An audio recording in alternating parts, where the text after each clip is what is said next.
All right, it is the first Saturday of the month. I'd like to welcome you to the live stream. And again, I apologize that there won't be a photo reference to the top left corner of the screen just because this is in real time and it is impossible for me to edit that. So getting started here, I'm going to use my burnt umber and dilute it with a little bit of my odorless mineral spirits. And I see that at least one person was watching, but if anyone does actually log into this live stream, please feel free to ask me any questions. I have the live chat enabled, so you will be able to message me in real time as I'm painting.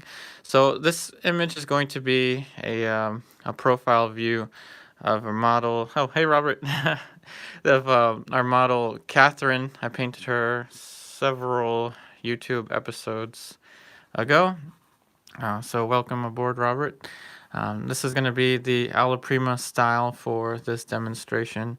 And, that's mainly because, alla prima is the only thing you can do in one sitting.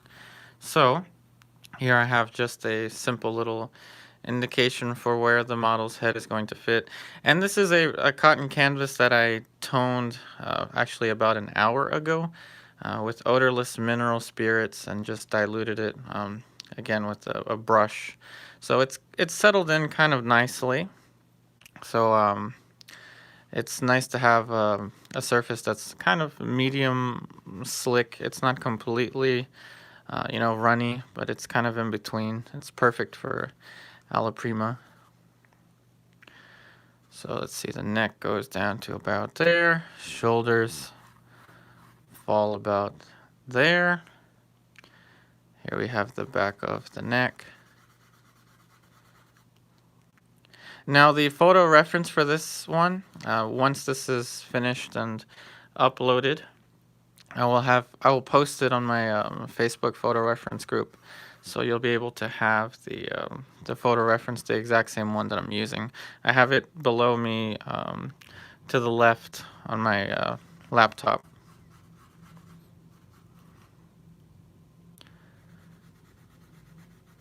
So with the profile view, what I look for is the contour. So this contour here, and I think of the skull, as you may have heard this term before, a skull or a ball with a jaw for the general shape. And usually for proportions, I remember you were asking me about proportions and block in before. So usually with the profile, you're pretty good if the top and the bottom is about this distance here. So if this distance here is similar to this distance here, there's a little bit of variance there, then you're pretty good for the big shape of a profile view. Of course, that depends on the perspective. Now here comes the really slow part. So now I'm gonna move into the the basic shape stage, and the block-ins are kind of difficult to explain. Using simple straight lines and angles it's something I always say, and I say all the time. But recently, with the more realistic paintings that I've been uploading, the block-ins take a substantial amount of time, much more time than my usual painting demonstrations. And this one is going to be kind of like the old school style of painting demonstration. But I highly suggest not using a grid or not trying to measure too early on. Now, it's okay to measure, of course, if you have a commission and you absolutely need everything to be perfect. But in terms of proportion, I tend to think about relating distances. So suppose this is going to be the axes for the eyes. So simple little mark there. And so this is going to be one distance here from here all the way down here. And another little safe proportion to think of is the thirds. I'm sure you know about the thirds.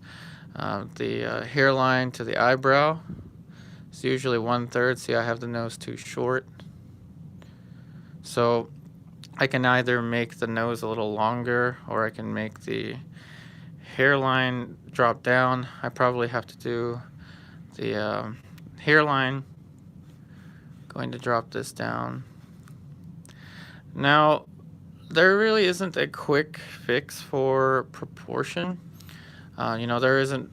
You see a lot of YouTube videos of like 5 steps or something to get easy proportions or things like that, and it's not usually the case. What I recommend are Barg drawings. I don't know if you've heard of Barg drawings. Excuse me, Bargue. After the demonstration, I would highly suggest looking up Barg drawings. And they are training exercises where certain cast drawings, so drawings of plaster sculptures. Oh, yeah, you already know about the Barg drawings? Yeah, I mean, I'm thinking of this like a Barg drawing. Um, and I'm thinking of how each one of these shapes relates to the surrounding shapes. So now, again, let's look at this third. So again, the nose isn't exactly in the right spot, but it should be good enough. Now, when it comes to trying to obtain more accuracy with simple shape, you tend to kind of get into a rhythm. You put a mark down like I did here, and then you sit back, and then you realize things need to be moved a little bit. So that's usually where I recommend to do transfer drawing. Transfer drawings are extremely useful. Robert, I don't know if you do transfer drawings in your own work. I certainly recommend it. For this week's episode, the one that I just uploaded like an hour ago, I started that painting on a Sunday, so that's kind of my rhythm. These few weeks I've been starting the demos on Sundays and finishing them like the day before they need to be uploaded, just because they take so much time. But in any case, had I done a transfer drawing for that episode, I wouldn't have finished it. So, one thing is also the speed that you want to paint. If you want to do a quick study, it suffices not to have, a super accurate block in. And I think it's a good idea to have a balance of, alla prima and then more finished works. So you have a type of gauge. Now that you see this little triangle here, this is actually something you'll see in a lot of the Barg drawings, in particular how they simplify eyes. A simple little triangle there. So that is something I took directly from my experience doing Barg drawings. And see here, we're going to put another line. And then we're going to start to make the drawing more and more human. Of course, that was a mistake. I just made it too far, but yeah, it's okay. And, depending on how many Barg drawings you do, I think that it will only help to increase your accuracy. And now it's going to start to get even more slow as I start to draw in these shadow shapes. And you're probably wondering about brushes and materials too. I don't know if you're wondering about that. This is a fairly used up, let's see if I can I don't think I can zoom into it, Plaza, from the Plaza Arts and Crafts store. It's really, really used up. But this used to be a soft synthetic, and it's turned almost into like a bristle. It's so used up. So you kind of get used to the way that brushes, I guess, deteriorate over time. It doesn't shovel the paint as much as, say, one of these guys would be too much. It would push too much. All right, so now let's look at the main triangle from here to here to here. It's kind of difficult since we don't have the photo reference, so I'm going to just give it my best guess and say that this is all right. Now I'm going to, I usually relate the corner of the nose to the ear. When I do post the photo reference on the Facebook group, you'll notice that the ear, the photograph distorts in this area. So that's another thing to look for when you're doing a block-in, especially when you're working from photo reference. Try to find the distortion. You know, photographs distort not only the color, but they also distort the linear perspective. So they tend to overdo. I think photographs usually overdo perspective a little bit. So I'm going to make the ear a little bit smaller than I'm seeing on the photo reference, and the jawline a little bit less sharp than what I'm seeing on the photo reference. So now I'm going to draw the shadow shape. And I usually relate, especially with profiles, here. So the corner of the mouth. So I relate this to this. So that's another, I don't know if that'll be a useful thing for you, for proportions, but I tend to, relate the angle, and then I'll do a vertical here. So dropping a vertical from here to here, how far does this fall? And I think it's about all right. There's the neck, clavicles, suprasternal notch over here. And I have to think about my vignette, since this is going to be a quick painting, quick meaning less than a day or less than a couple days. So I don't know if I'm going to go into the background. Pretty soon I'm going to get into the flesh tones.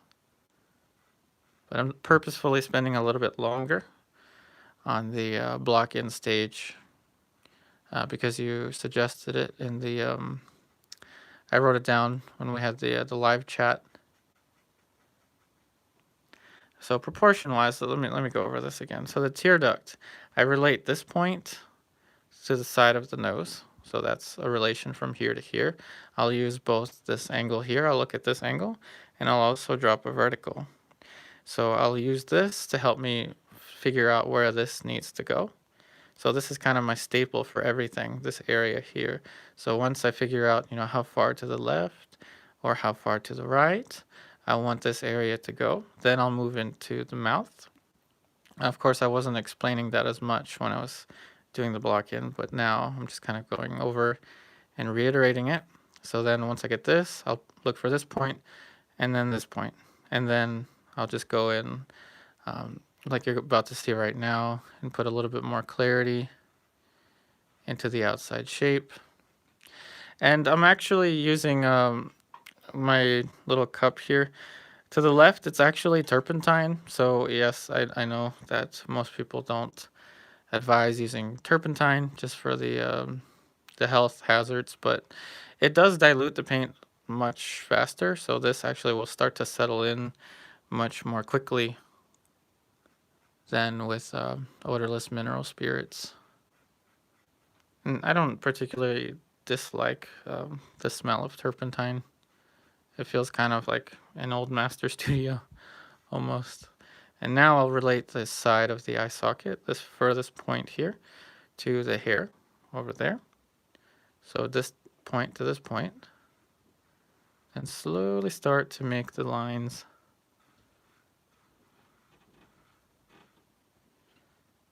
over and up.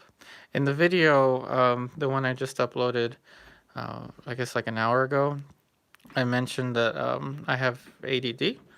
Oh, you have Gamsol? Yeah, I had Gamsol in the past. Lately I'm using like the, whatchamacallit, the Mona Lisa one. But yeah, Gamsol is the most highly recommended. But here you can see what I have. So I have the Winsor & Newton distilled turpentine. And just because, like I said, I think it kind of cuts the paint or thins it out a little bit more. But that's like a tiny, tiny thing. It's not completely necessary. Okay, so now I'm going to go ahead and look at the entire shape again.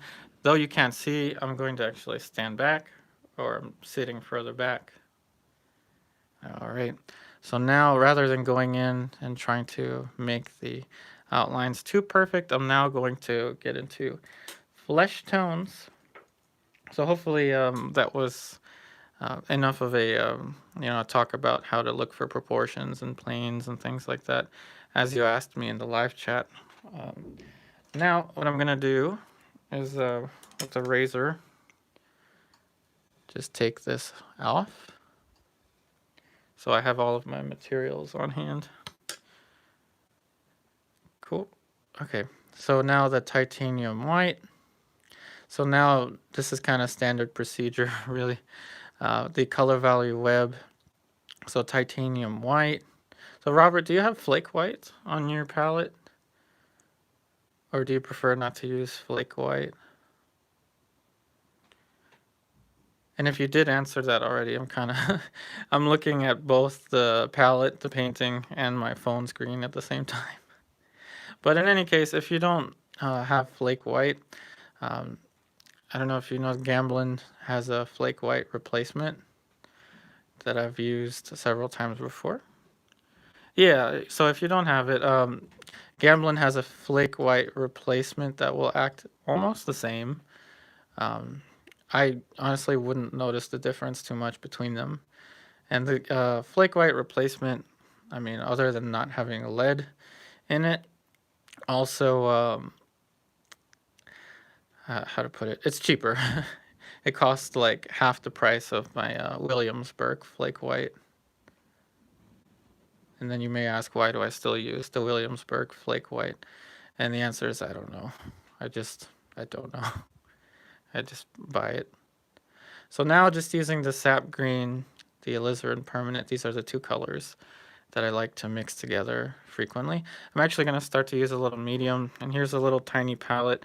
I don't know if you, I don't think it showed in the footage for the episode I just uploaded.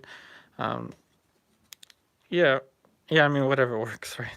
So here's the little palette where I have my medium. There's the liquid, and it holds my paper towel. So this will be off camera most of the time, um, but I just use it to hold my medium in place. And as I was mentioning before, the video I uploaded was about self-teaching, or how to, learn. And I mentioned everyone has different learning styles. I, in particular, I mentioned I have ADD. I have the whole attention deficit disorder diagnosed as a kid. Um, but what that means is I'm just always on the move. I'm always thinking. I'm always doing something. So whenever I'm sitting here and working, it actually helps to hold a palette. That's another reason I think that I like to hold wooden palettes. As a kid, I had a math tutor always come over, and I would always get in trouble because I would be gathering pencils. For some reason, I always gathered pencils, and then I like to, I don't know, move the pencils around with my fingers. That's just how I learned. And even when I'm studio painting, I always have Netflix on the side and my iPad. I'm just always multitasking. Sometimes I feel better multitasking. But again, everyone has their own learning style. All right, so now with the burnt umber and the alizarin permanent ivory black, that finishes up the color value web. Now I'm going to switch into a different brush once I can find a suitable brush. You're self-teaching too, yeah. I mean, I do recommend, taking classes with, at ateliers and things like that. But, the teacher can't learn for you. It's something that we have to have the time, or we have to have the effort to put in all of these thousands and thousands of hours. And that's really, I think, how we learn, is through our own efforts. So now what I'm doing is, we have to do the work. Certainly. The voiceover, I'll let you in on a little secret. I was so almost out of time for this episode. I finished that voiceover at 3 a.m. No lie. That voiceover I finished at 3 a.m. to try to get it done. And in the episode, I mentioned I might try to give myself a week in advance per painting, just because they take so much longer. The more realistic ones. So this is my first plane change. So from this point to this point, now we're going from the nasal bone, which I now know is called the nasion, over to this, which is the root of the nose. Unfortunately, I was saying this was the root of the nose before, but anyway, the root of the nose is the plane break from the nasion bone down towards this area here. So now we're going to start to get into these planes. And this is how I use the color value web, just to take directly from these colors. Now that's the third plane. Now you're seeing that the form is going to start to read a little bit more. And now the side of the eye socket. And this is usually what I refer to as the large plane stage in my alla prima technique.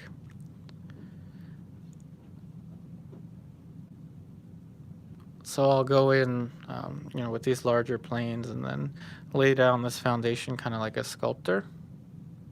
I'm actually going to have two brushes at once. Yeah, kind of like a sculptor.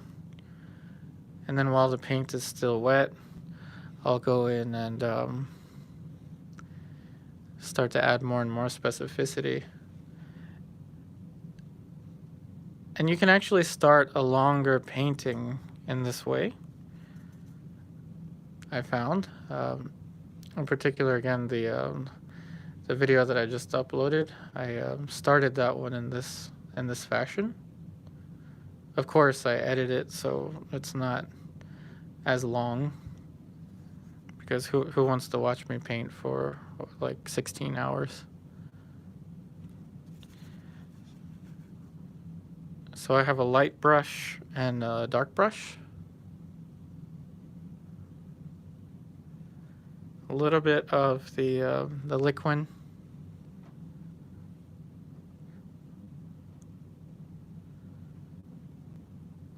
So a little bit more of a pink color.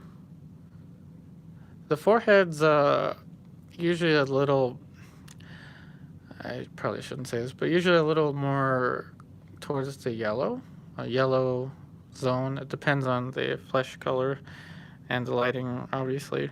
But I've heard this term zones before of color. And you see this in a lot of classical paintings, like this area is usually a little closer to the yellow. You'll see this in a lot of Caravaggio's, a little closer to the yellow here, and then more pink as you go down here, and then kind of greenish down here. But again, that's it's just a generality. Light zones. Yeah, there you go. Yeah, you know what I'm talking about. There we go. Now I'm going to look for the pinker light zone. So the alizarin, the flake white, and yes, to achieve the effect of light. Usually, though, with the effect of light, I think of two factors.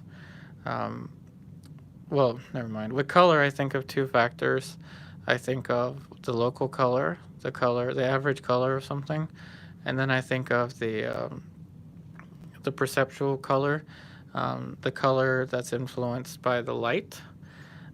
This lighting in particular is kind of like I forget it's like a fluorescent type of light with a adapter on it. And again, I'll have the photo reference in the in that Facebook group. I don't know if you're on the Facebook group or not. Robert, you can just email me or message me on Patreon, and I can send you the picture directly. But in any case, the lighting is a little kind of soft lighting. All right, so now I'm going to adjust these planes. And I'm pretty sure I'm going to have to go in with the background color just to draw the outside shape a little bit more clearly. Have you heard of a painter by the name Jeremy Lipking? He has this DVD, well, this older DVD, I guess, came out when I was like in high school or something. Yes, you heard of it? Yeah, the portrait sketch. I don't know if you've seen that or purchased that one. One of my friends had it when I was just getting into college. The portrait sketch. And I remember he started the demo like this, but without the outlines. And which is, to me, quite difficult. But one thing I noticed in particular with Lipking's paintings is the attention to this contour, his contours in particular. So I'm going to use some of that kind of thinking very soon once I cover the lights here. So I'm going to cover the lights in a kind of general fashion, and then I'm going to go in with background color later on to make it more specific. So there should be an angle here, so that was a mistake in my drawing. Going to correct that.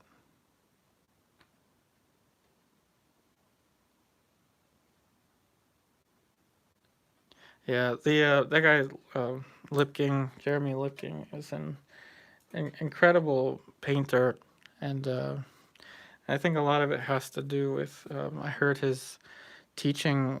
His teacher was an illustrator. You can correct me if I'm wrong. I forgot the name.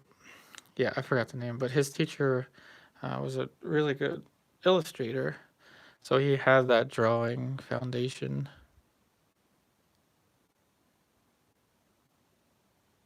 So he was able to go in, without any outlines and just kind of build like that. I used to do that, but I just always seem to benefit from the outlines.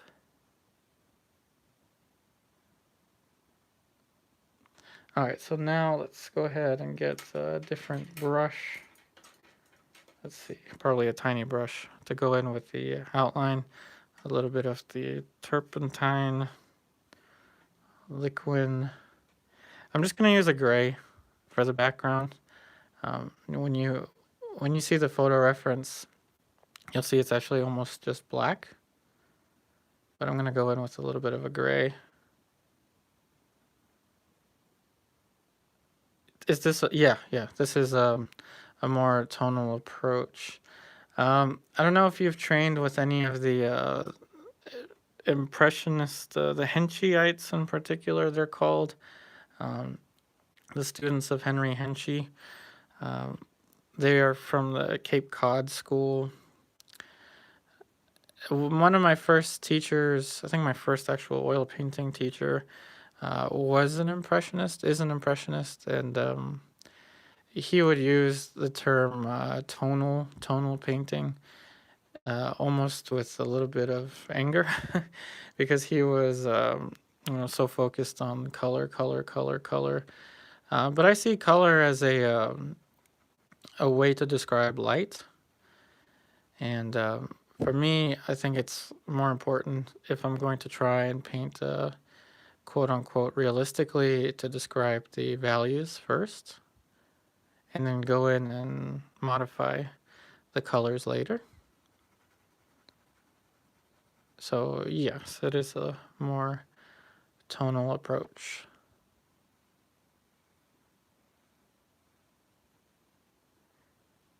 Yeah, values. Values are very, very important.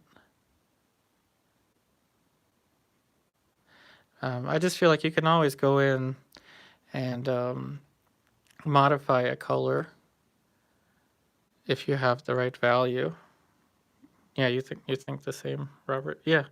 Yeah, if you go in and get the right value, when the painting dries, or even if you're working wet on wet, you can always go in and modify the colors. I think of I think of value as a subset of shape, and then color is a subset of value. And right now I'm just trying to draw with the brush.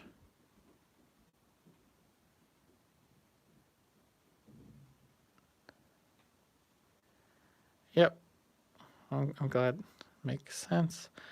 Just because within any given shape, so, imagine like a shape. I'll probably go over this later, but within any given shape, you can have however many values, right? And then within every value, like in the Munsell color system, within a given value, you can have so many different shades of colors.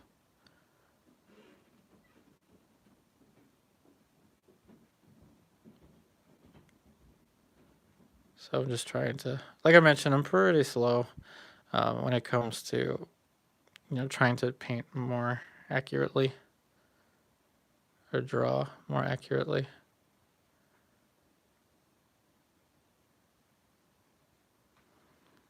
And try to watch out for 45s. I've had this in a lot of my older work. I think it's just human tendency, or maybe it's just my tendency, to generalize angles and make them 245-ish. So I'm trying to figure out the exact angle here.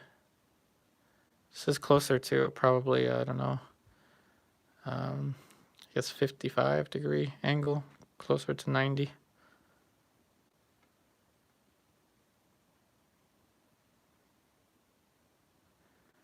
Okay, all right, so now that I have that angle, I'm gonna go ahead and get another small brush. If I have any more. Yeah, so I went Black Friday shopping. So this is a new brush to the same store, Plaza. So yeah, I just like those brushes. I used to use like bristles, lots of bristles in the past, like these. Like the whole John Singer Sargent type of thinking, going in with a loaded brush and stuff like that. I've been kind of moving away from that more recently. I think that I prefer these days to just have more control over the paint. And it also helps me with drawing, as opposed to going in with a large brush right away. But like I've mentioned before, I think it's important to have many different approaches, to learn many different approaches and not stick with just one. Although, you could stick with just one, and of course that can work, but I just think it helps in particular, especially when we're self-teaching, to have as many different tools at your disposal. And see how I use that little shape to draw the wing of the nose. So I'm kind of multitasking a little bit. I'm drawing out the shape of the wing of the nose, and at the same time I'm putting in the value and the color. And watch this. I'm going to use the web, the color value web, to drop the color a little bit, or the value. And what the web does is it also helps to keep down the saturation. Flesh tones are usually not that saturated.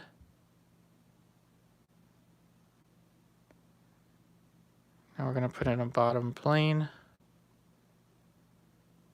for the nose. So now we're going to get pretty involved in planes. This is odd. I usually don't go right for the nose. I go for the eyes. So let's start to put in some shapes for the eyes. Now I'm going to start to relate color a little bit. I want something that's warm, but not as warm as this. So what I'm going to do is just use the yellow ochre. Yellow ochre is a little bit cooler relative to the alizarin that I had.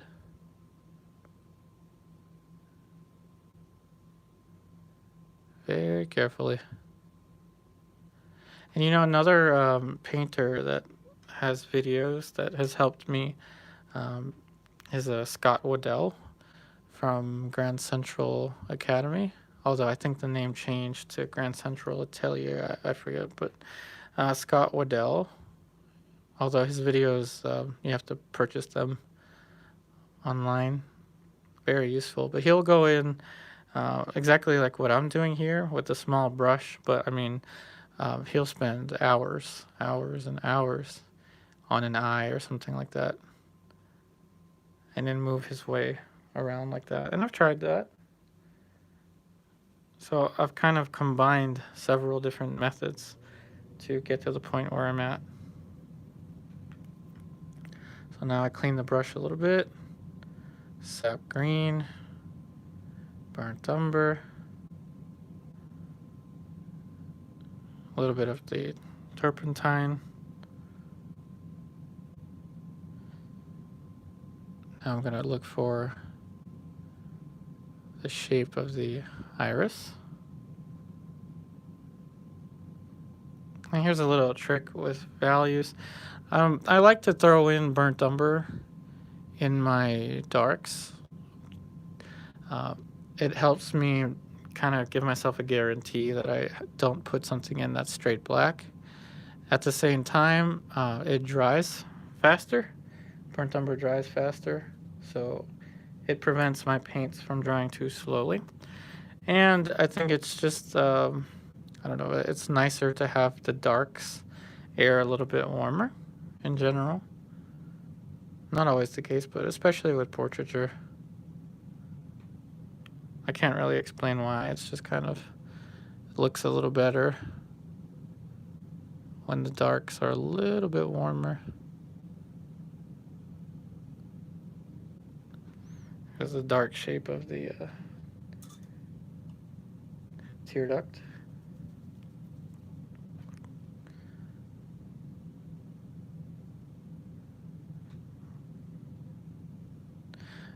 Now, Robert, I don't know if you've been... Okay, yeah.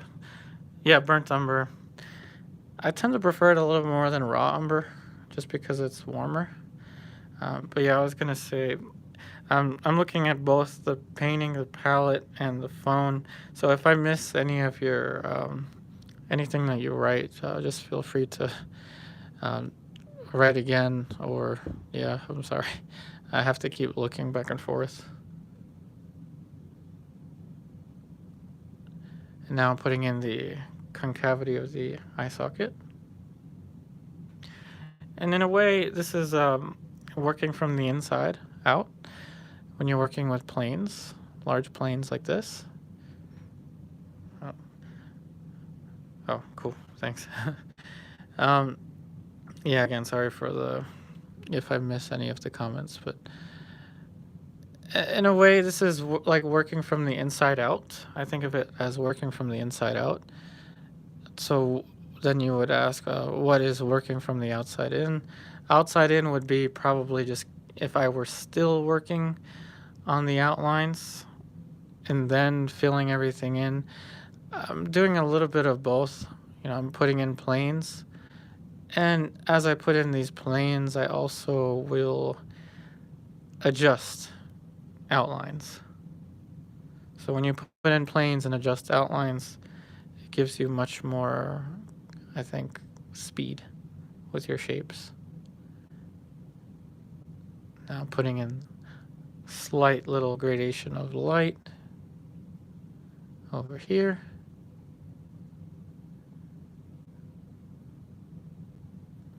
And now for the sclera. So I usually say the sclera is, since it's the white of the eye, most people think that they'll just go in with white and then that's it. But like I usually say, I'm sure you already know this, the sclera is kind of closer to a gray. So that's why I kind of go in with black and white. Then this, a little bit of flesh tone. Yeah, keep moving around and problem solving.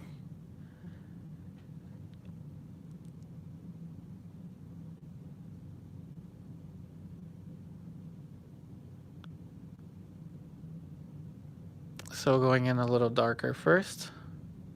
Now we're going to have Sclera light.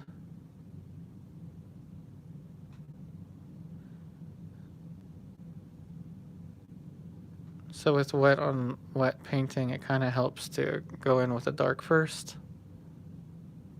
and then lighten. Now that's too blue, so I'm going to get a little more flesh tone.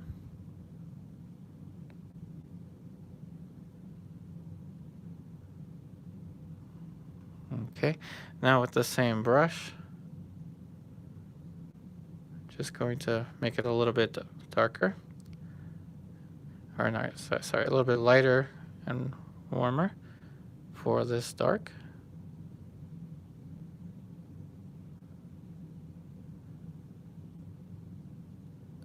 And now, yes, I'm going to move around onto the larger planes of the face. Let's see if I remembered which brush to use.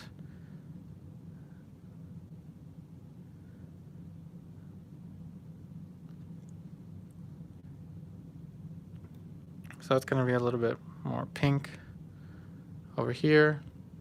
Titanium white, we're going to use titanium white to raise the value a little bit more. And I tend to emphasize this area just because it's a little harder, I think, than going in and finishing like an ear or something like that. And just in particular for like social media purposes, I just find that, not that that's a valid reason, but I find that people tend to, I don't know, they tend to lean towards these areas if they're more realistic than, say, an ear or something like that. So a little bit of yellow ochre. So I'm going to work from the plane division from here to here. It's actually a little bit darker here, so we'll use the web. Keep this shape darker over here. Now remember, subtlety just means how close can you get the values to one another, yet maintain their differentiation from one another.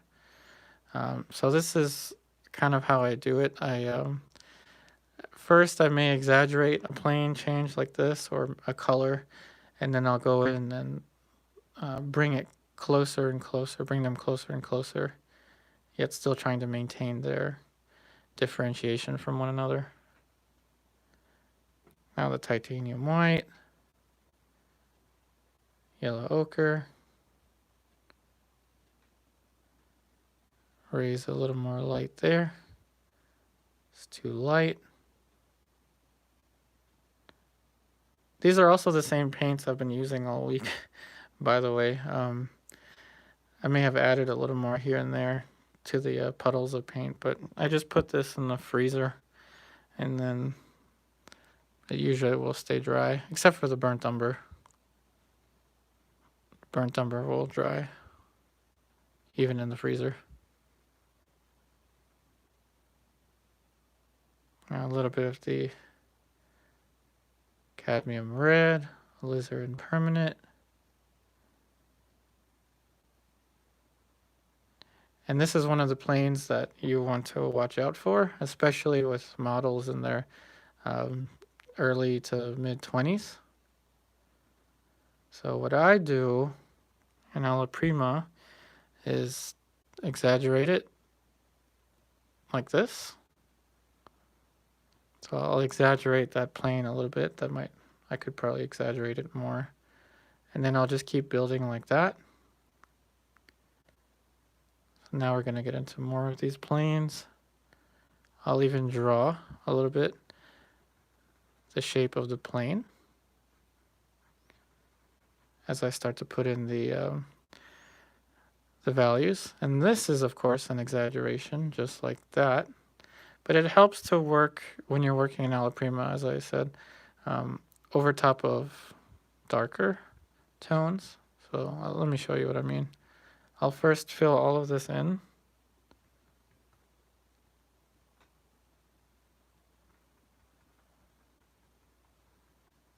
So I'll first fill all of that in like this. And then I'll go in with something lighter. So the cadmium red, titanium white. Gonna use a little bit of my turpentine, tiny bit.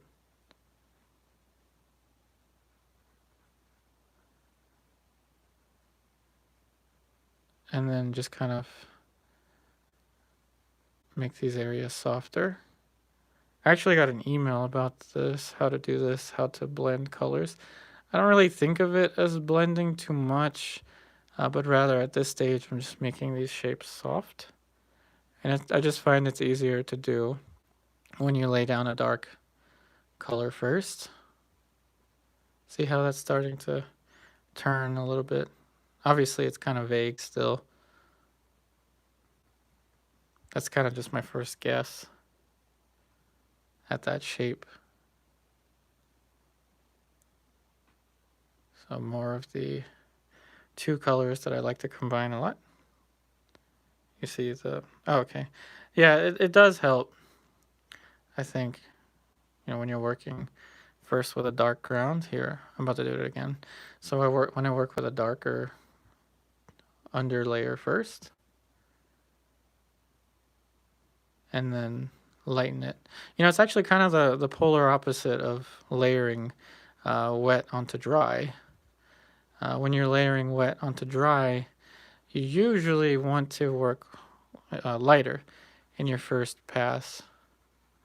Just because when you layer wet onto dry, it's actually easier to have a more transparent warm for glazing and things like that. But it's the kind of the polar opposite with alla prima.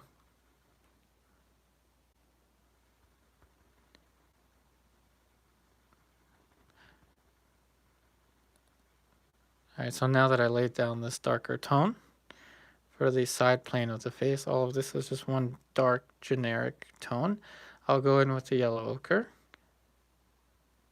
Yellow ochre leans towards the greenish. As I said, we said like the light zones. And now we're going to start to put in those plane shifts. And that should be a pretty clear indicator, I think, of where we're heading with these tones.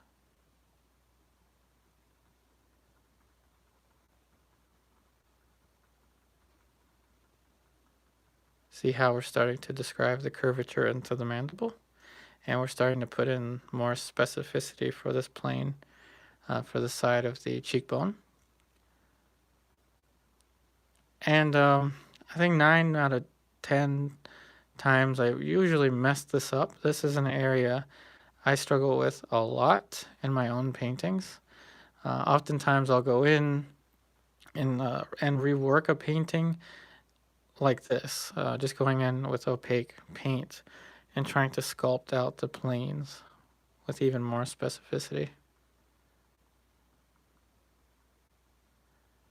But that should be working all right for now, I think. Now I'm going to start to make my way down towards the chin. Use the sap green.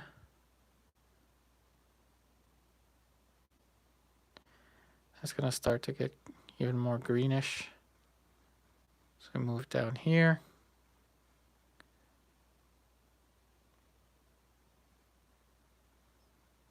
We have this little plane change here.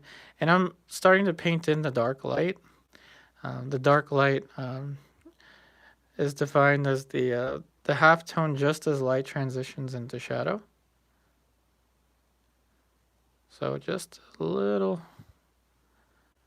plane right there. And now I'm going to switch to another brush. So I like to have a brush for the dark light and then a brush for the shadow tone. And see how I'm mixing those two next to one another. So it kind of helps me. If they blend in nicely on the palette, then there's usually a chance they'll blend in nicely on the painting. So this is what I do. So dark light brush, and then shadow brush.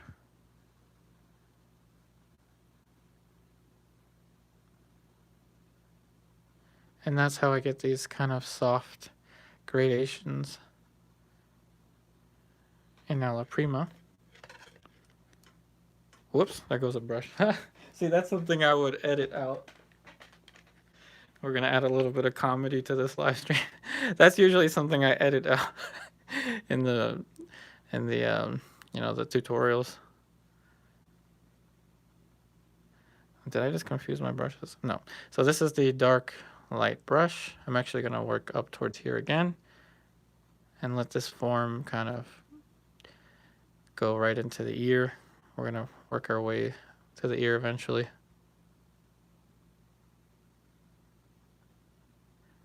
And I've been asked this question a lot about why I apply brush strokes like this, like a million little brush strokes at once.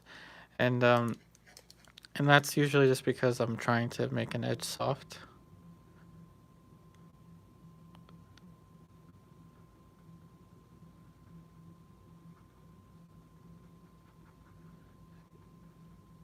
And when you're trying to make soft edges in Alla Prima, another thing that's kind of useful is to have less medium.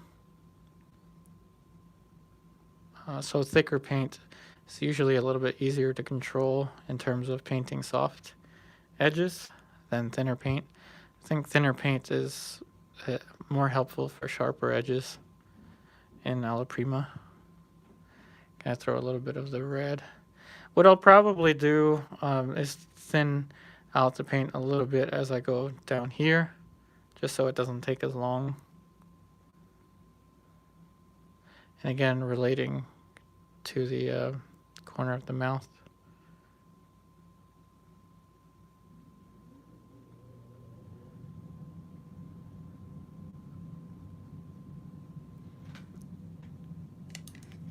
Halftone or dark light brush. Gonna move up the color value web.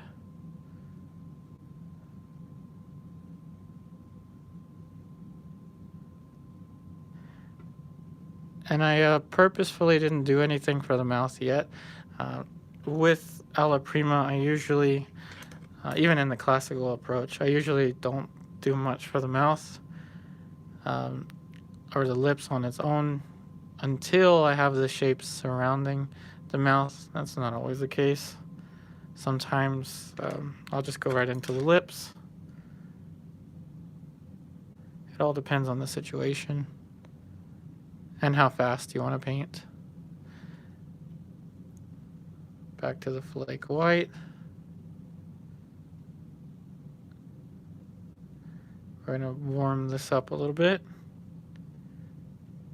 Flake white, cadmium red. Remember, if you don't want to use lead-based materials, like I said, you can look for Gamblin's flake white replacement.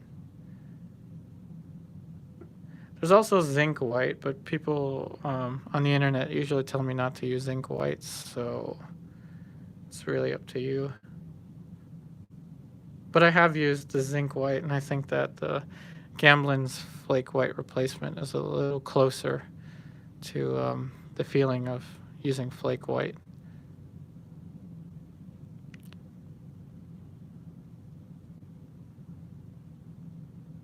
That's still too gray, so I'm going to use more yellow ochre, titanium white, cadmium red. These colors usually don't fail me. The white, cadmium red, yellow ochre.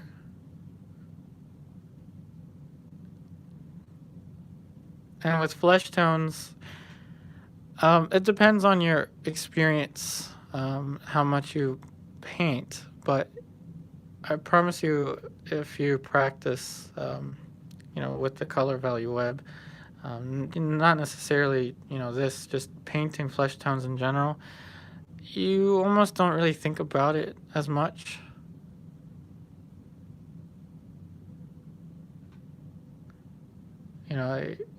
I get kind of into a rhythm of colors or values, and then I oftentimes don't really have to think about what mixtures I used.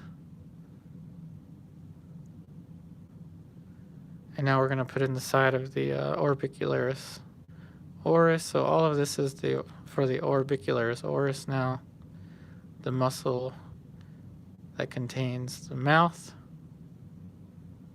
All right, I'm going to have to switch to, never mind. I'm going to keep this brush. So I have 3 of the same type of brush now. So to hopefully not confuse myself. That's actually why I put tape on some of these, so I can keep my brushes organized.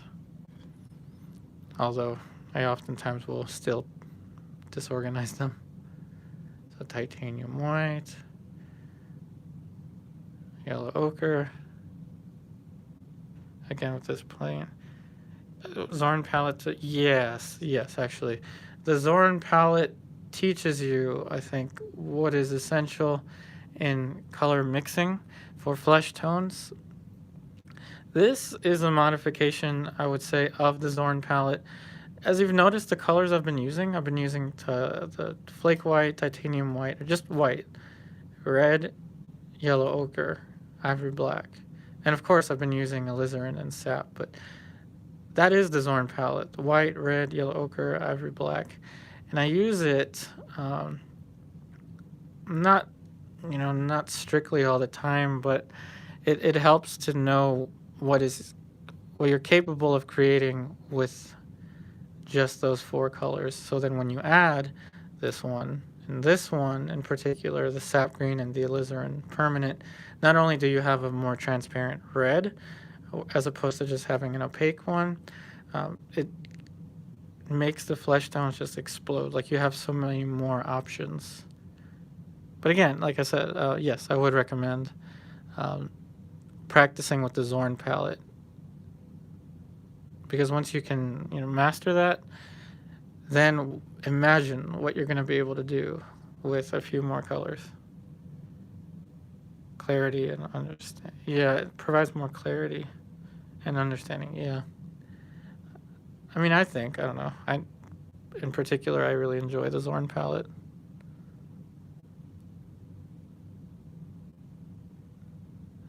And in terms of brands, I probably shouldn't favor one or the other, but I like Winsor Newton's colors for the Zorn palette a little more, I think, than Gamblin.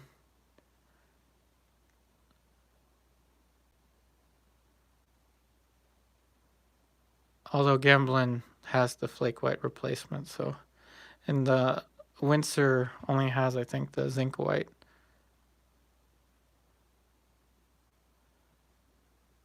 But with the Zorn palette, you can use titanium white if you want instead of lead white, and it'll work fine. I think so. Now I'm going to build the top plane of the chin. See, darker, and now we're going to add lighter. So we're going to build the light plane of the chin here.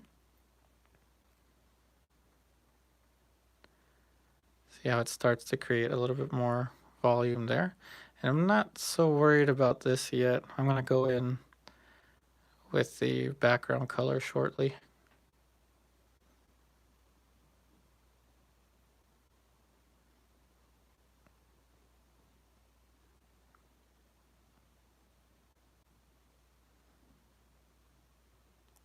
So I'm going to actually overdo this shape. So sometimes I'll push a shape out a little bit further, like this. So this is kind of an ala prima trick. So I'm pushing a shape a little further out, knowing that I'm going to come back in with the background color. I think actually you see this in a lot of Jeremy Lipking paintings or demos. I've seen him do something similar to this.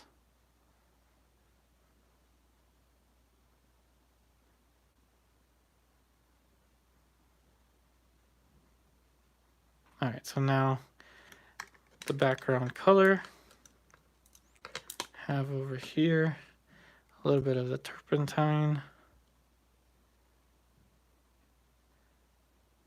ivory black, titanium white, a little more of the medium that I have in the cup down here, the liquid. You know, I forgot to write something in the description of the last one. I'm using this liquid light. Yeah, it helps to cut back in. Yeah, I'm covering the price here because I got this on a discount. Liquid light gel, that's the one I'm using. And yes, I'm cutting back into it. We're about to do that right now.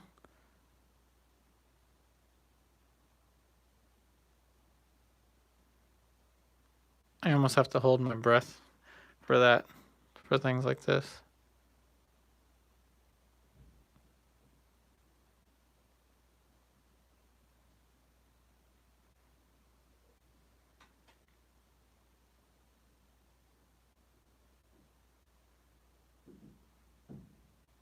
So straight lines and angles, just like we were doing with the block in.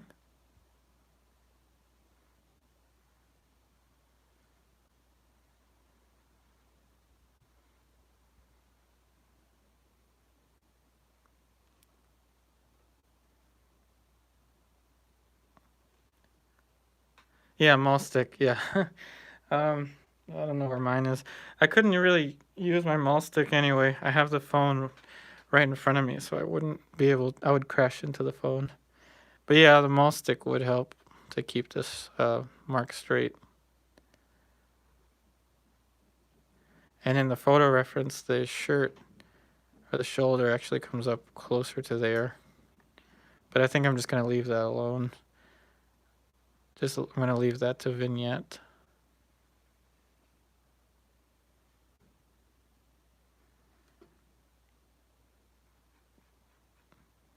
Okay. All right, so now I'm going to put this brush aside. Get a different brush. Same type of brush that I got from the Black Friday sale. Plaza. So the Lizard Permanent Burnt Umber. I'm not sponsored by Plaza, by the way. I'm not sponsored by anybody.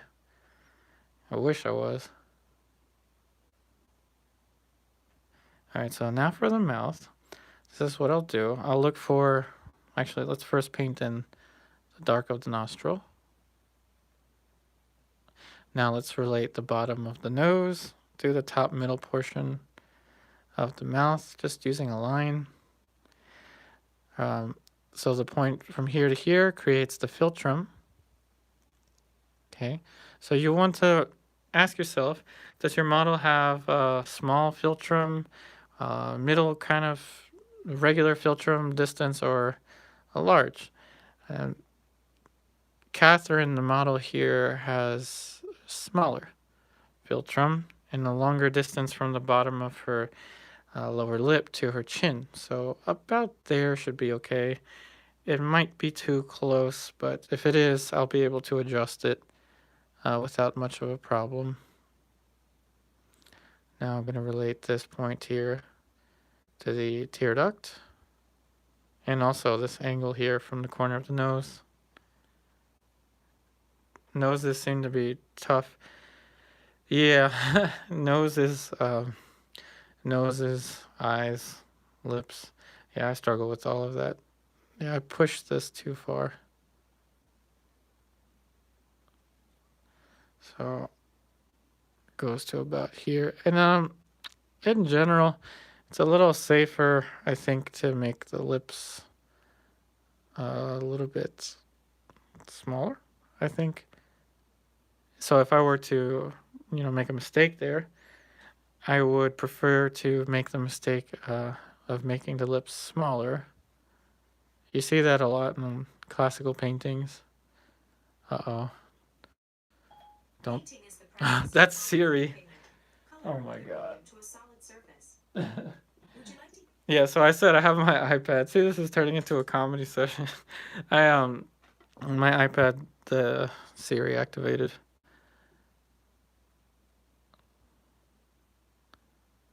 All right, so now let's get some of the dark accents for the lips. Alizarin permanent, burnt umber, dark accent for the bottom of the lips. And just like we were working here, I tend to go with the darks first.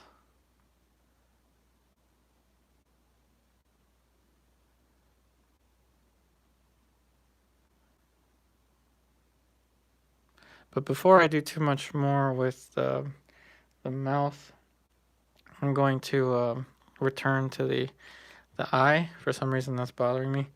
So remember I said the whole like ADD thing, so I tend to move around a lot. I think that actually helps with painting, to be honest. So I'm going to go in and figure out the distance for the eyebrow. And I did use a little bit of the turpentine.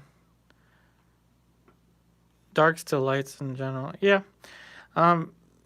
Here's the thing. I usually work with the middle tones first if I'm trying to work faster.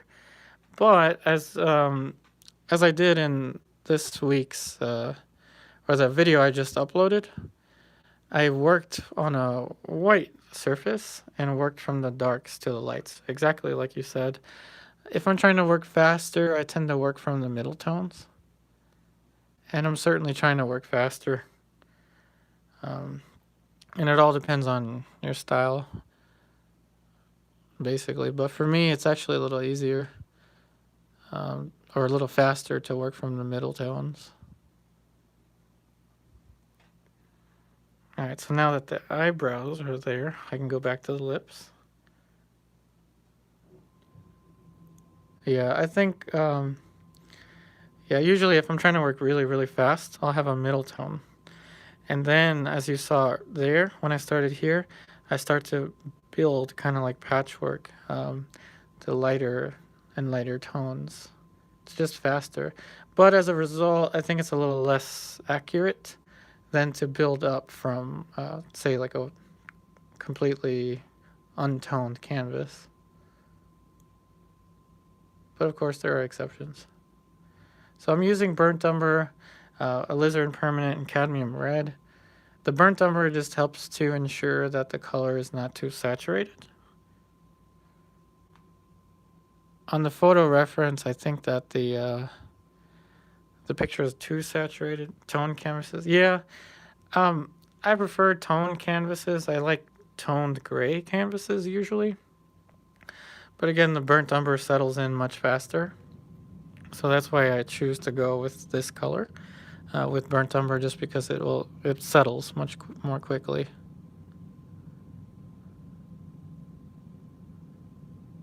So here we have the bottom of the lip.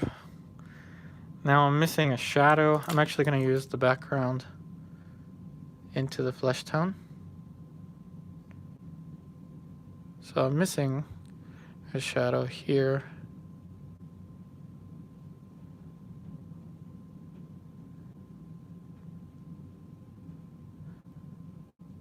Now let's get a darker tone, the burnt umber.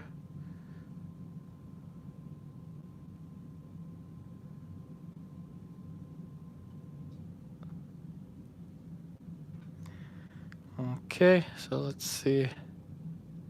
And it helps not to be too precious, I think, with the paintings. And what helps to not be too precious, I think, is to do a lot of quick studies like this one.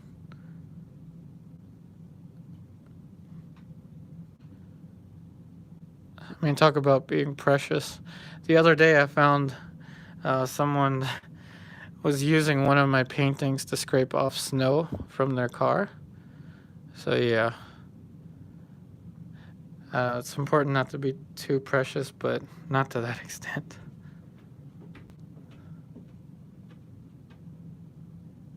Yeah, I couldn't believe that. Using one of my paintings from like 2000, I forgot, 2008 or 9, scrape off snow from their car. They clearly didn't like me. But it's okay, I get that a lot.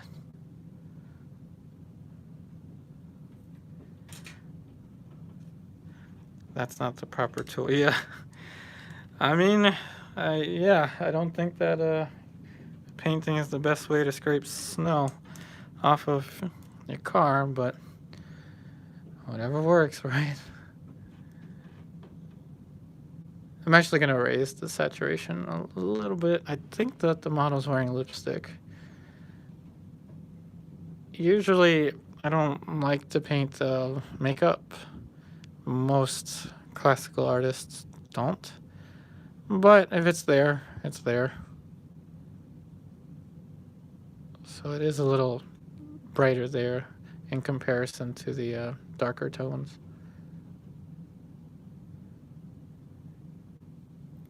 And you see how I organize it? Even the reds has a kind of color value web to it.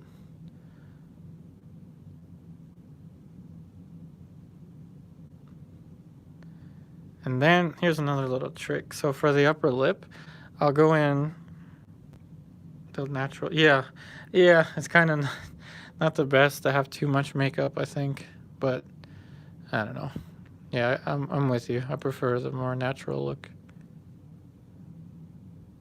So here's a little trick. I'll go in with the light of the upper lip first and just kind of let it blend into the flesh tone.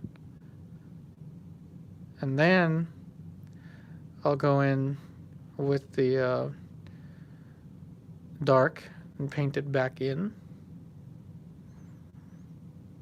So now I'm going to go, whoops, too much paint. I'm going to go back into the dark.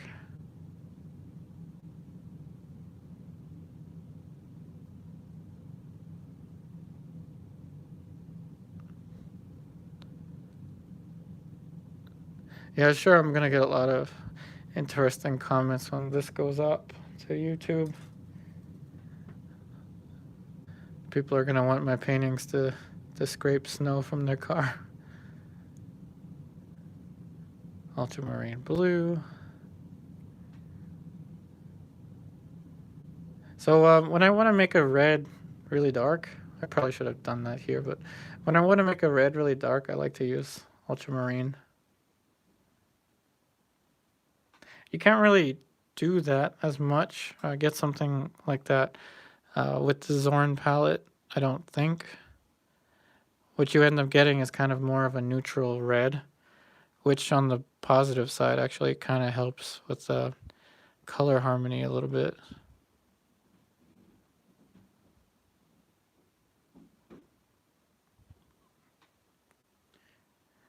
So now we have the lip there.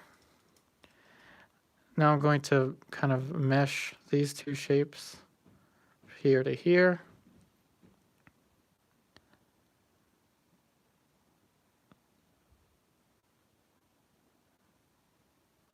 And that's how I kind of blend those two shapes into one another.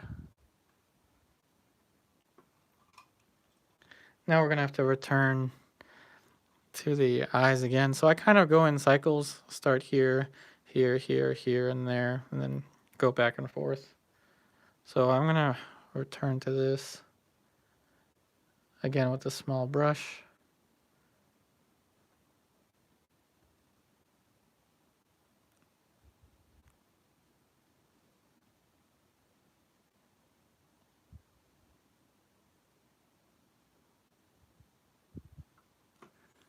And now I'm going to get the light brush. A little bit of the yellow ochre.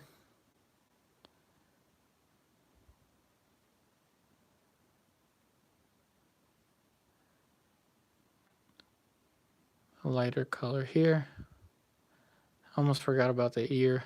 Yeah, so the ear is going to be less finished than the face.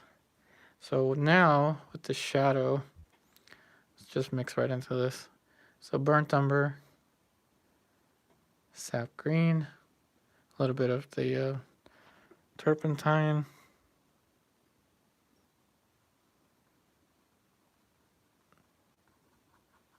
a little more of the turpentine.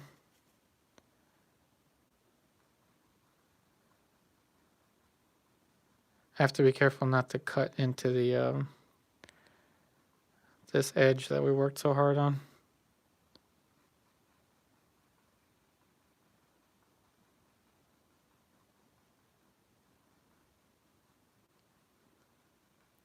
Now I'm going to do the same thing for the dark of the hair. So burnt umber. And again, I like to use burnt umber a lot for the darks, because it's not as dark as ivory black. So after I fill this in, I'll be able to go back in and make areas darker if I want. I may actually have to use a little bit of ultramarine blue, otherwise it'll be too red.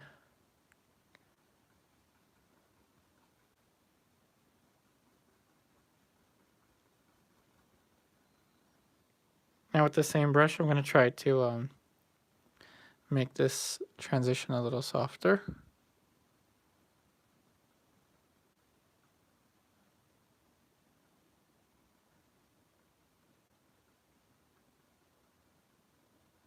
See that? So how I'm using the same brush and pulling the hair into this to make a softer transition.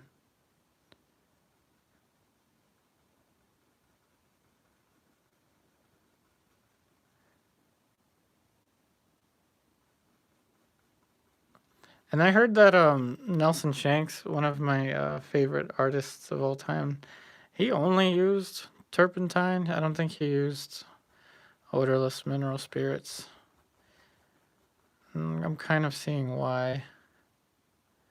Just for how nicely it cuts the paint.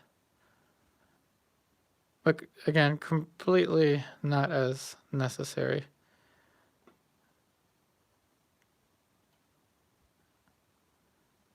Now I actually have a drawing error, so I usually say if I'm going to make a mistake, I'd rather make the mistake in the forehead or in the chin. So I do have to drop the hairline down a little bit.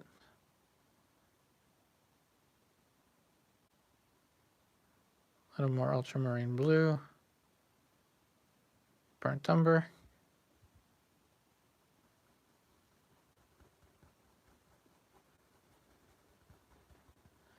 So yeah, I'm going to have to drop the hairline a little bit there.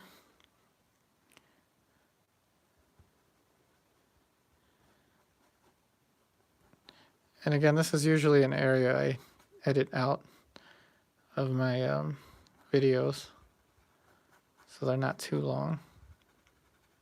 But I will add a little bit of information that I usually don't talk about in the episodes. I like to thin out the paint and make it warmer for the first layer for the hair.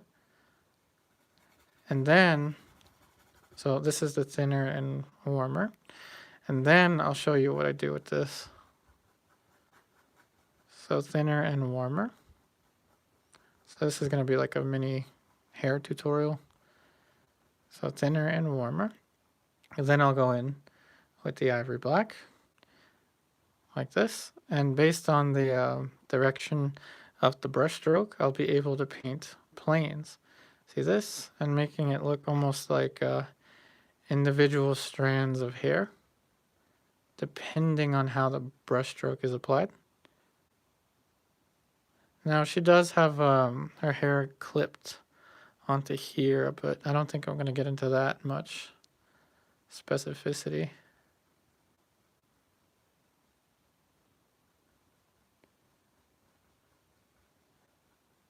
So see how I'm letting some of the warm undertone show through for the lighter lights of the hair.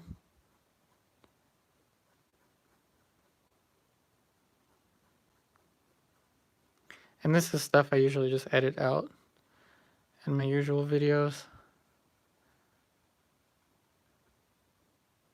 And then I'll just get the flesh tone brush directly and just let it mix.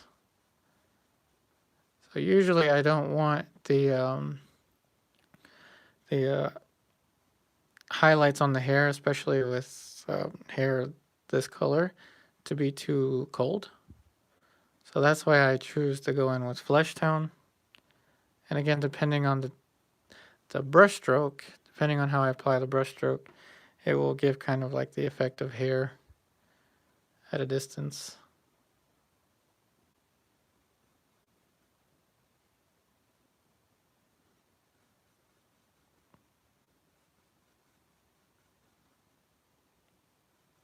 I don't want to get too crazy with the highlights. Now, just for the sake of aesthetic, I'm going to cover part of the background. So ultramarine blue, ivory black, flake white, turpentine, a little bit of medium,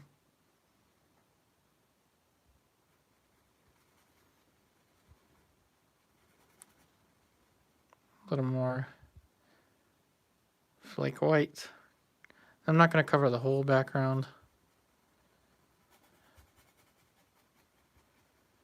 Just enough.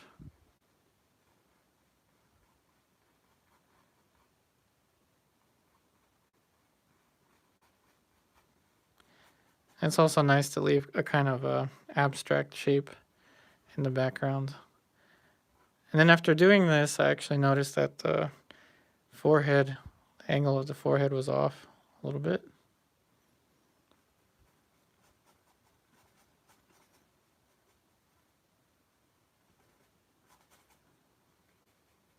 Okay, so now I'm going to get the smaller background brush. I'm going to return to these shapes. So again, with the turpentine, actually cleaning the brush a little bit. Ultramarine blue, ivory black. Now we're going to go for edge. So with edges and portraits, or in any paintings, I guess, I always watch out for same edges. I don't want to make edges too same or too similar all throughout. That's something that photographs tend to do. I mean, depending on the camera and the focus, of course, but they usually make edges too same. So what I do in order to obtain a different kind of edge is I'll mix what color I want to use for the edge. And then with a little light touch. So see, I'm making this edge sharp, but not as sharp as this. So I want to have a balance between my edges. And I'm going to mix the edge again. So kind of a middle grayish color for this area here.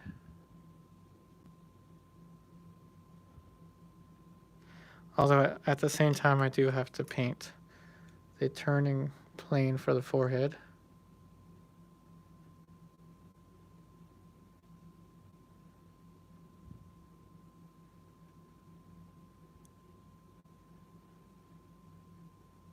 And what you can do is just take the color from one area and just mesh it into this area and let that intermediate value you painted for the edge kind of act as a bridgeway between the two shapes.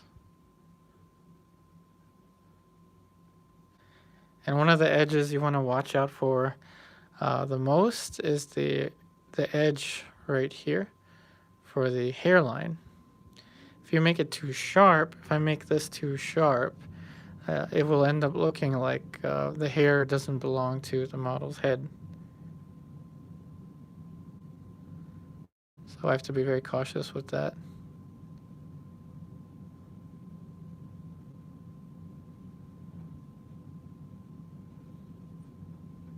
So again, I'm using this brush to make it softer.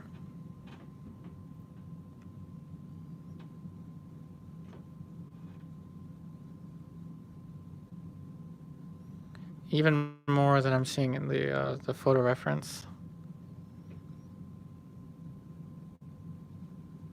Just to make sure that the head, the hair sits onto the head.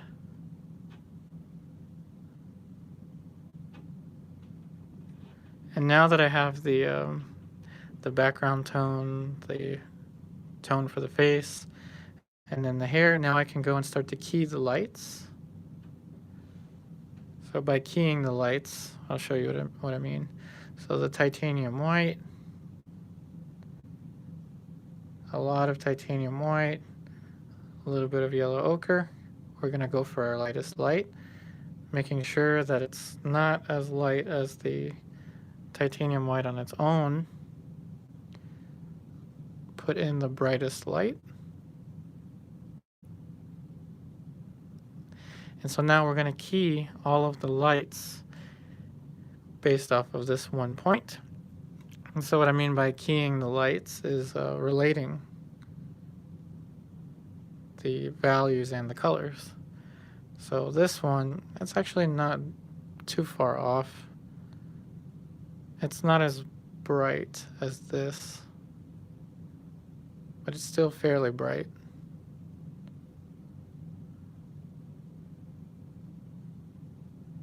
Then I'll move from here to here. Add some of this pinkish color. Put in this ever so slight plane.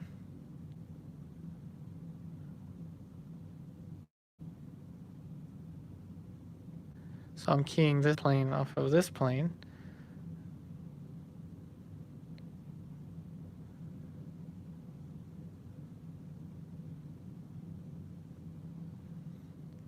And now I'm seeing a little bit of distortion in the photograph. So the photograph makes this almost all completely white, where it wouldn't be like that.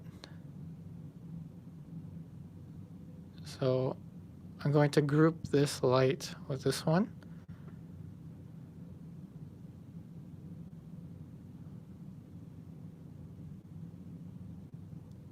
And as I do this, I notice that I have yet another drawing error.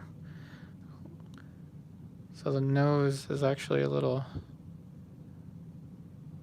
further out.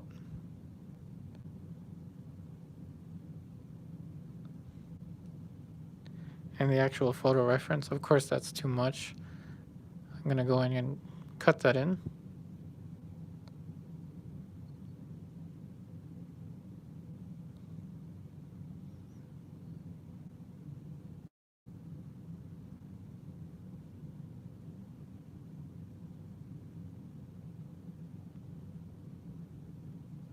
So with the background brush, a little tiny background brush,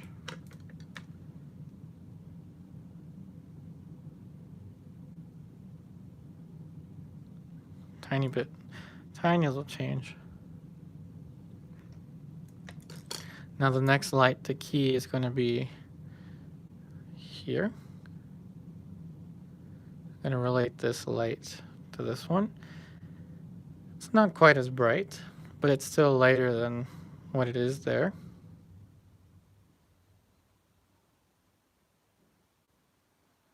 Tiny little adjustment. And now I have to make a decision based on, I guess, my own aesthetic, whether or not I'm going to paint something in for the ear. I think I probably should, just because I have so much stuff surrounding the ear. So,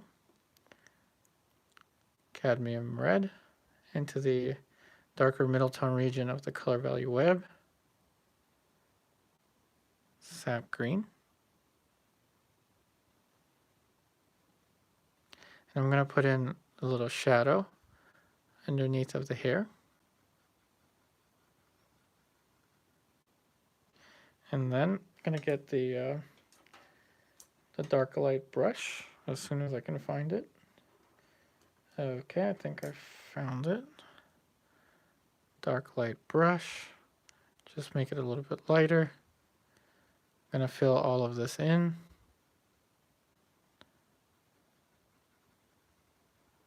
And at the same time adjust the shape for the ear.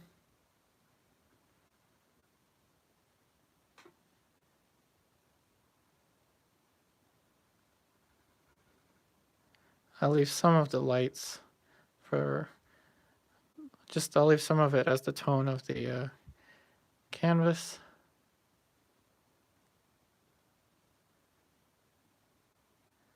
And make the edge surrounding the ear extremely soft.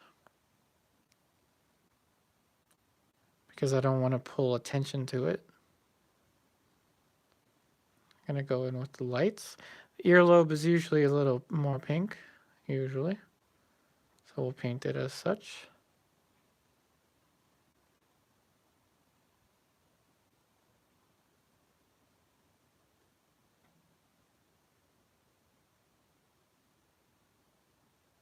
So light of the earlobe. And now we're going to have a little bit of the light for the helix, anti-helix differentiation. So over here.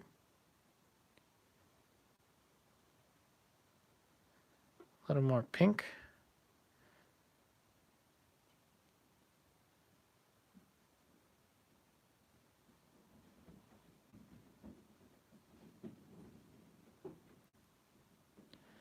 And now we're going to go in with that same brush we had before.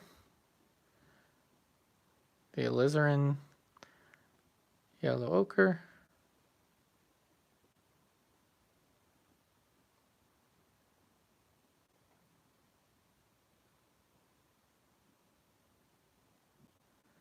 And now we're going to put in some of the dark here.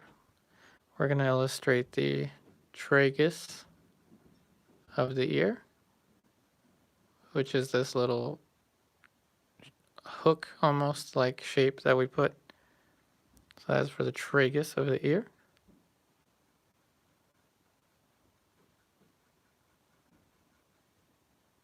And I'm only going to suggest the ear. I'm not going to put too much in for the ear,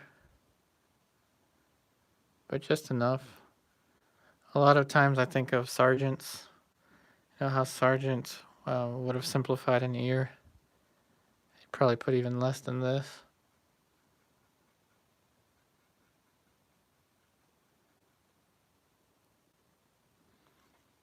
I think I can live with that, with the ear being like that. I just have to put in the shadow underneath.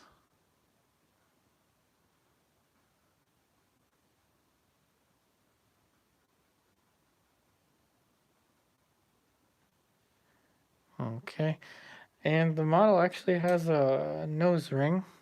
You think I should put a nose ring in here or just leave it? What do you think?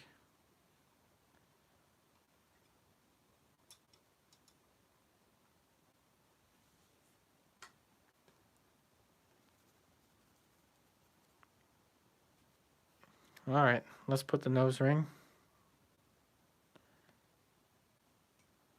I actually learned this from watching Bob Ross videos. Post hop? Huh? Is that a... I don't know.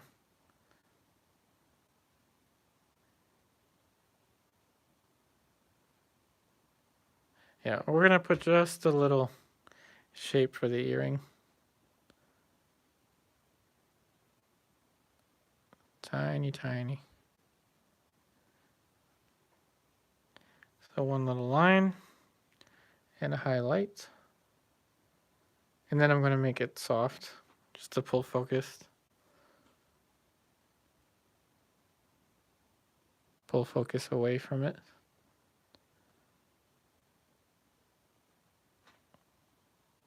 Hoop ring. Oh, okay.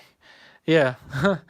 I mean, I painted it in. I can take it out, but it's just a slight little change. Although I think it's glaring a little bit. Let me get my fan brush.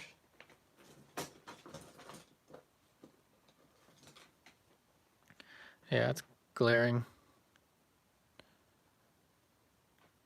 I think that's better. I'm not sure actually. It's hard to tell with this screen.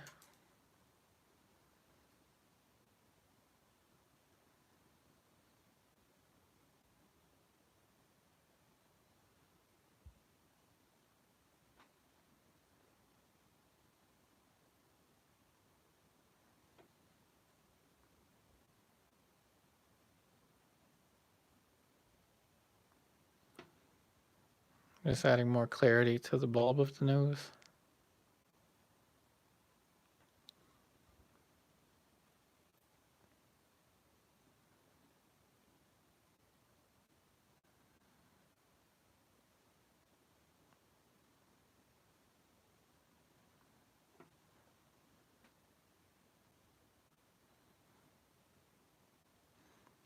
Alright, so now to decide whether to make these areas more realistic or not. Now to make it more realistic from this, it's going to take even more time. So I think what I'm going to have to do is to selectively pull focus into areas. So I think what I'm going to do is pull focus into the eye a little bit.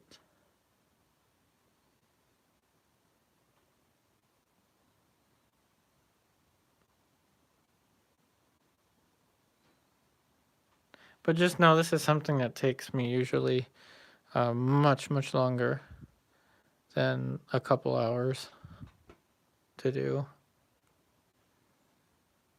Bob Ross was the first painter you watched. Yeah, Bob Ross, I love watching his videos. Just his like calm demeanor, I think, is an inspiration to me. And the man could definitely paint. He had a way of making the paint do exactly what he wanted it to do, like a magician. Yeah, he was very inspiring. I tried for a while to paint and talk, like you're seeing me do here, but it usually, at least with portraiture, it kind of alters or distorts the way the painting ends up looking. And then as a result, I end up getting less views, I think, on YouTube. It's hard, yeah. Yeah, painting and talking is hard. I do this for my classes, the classes I teach. I teach a class called Fundamentals of Portrait Painting in Howard County, and I'm going to be teaching a drawing version of that too this coming trimester. Yeah, I'm in Maryland, Howard County, Maryland. And that is even harder to try to explain in person, to talk, paint, and explain in person. It's like a whole different thing.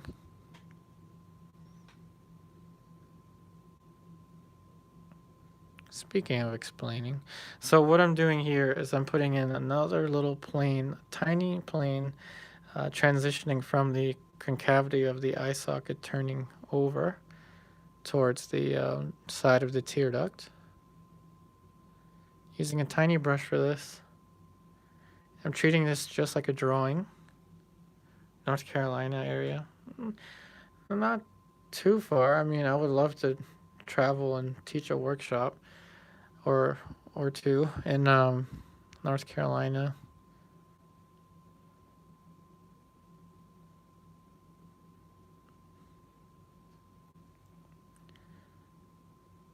I would love to teach like 4 or 5 day workshops.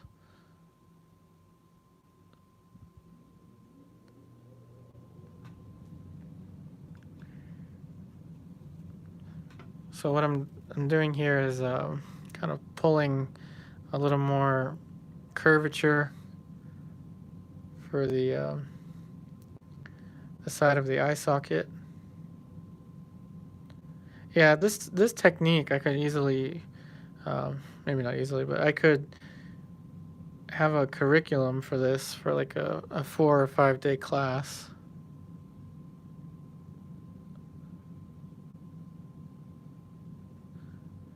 If I can find schools that would want me there. See a little more sap green.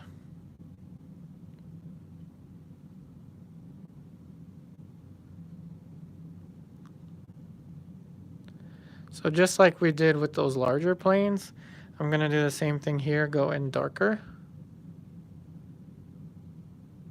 and then start to build lighter and lighter planes onto it.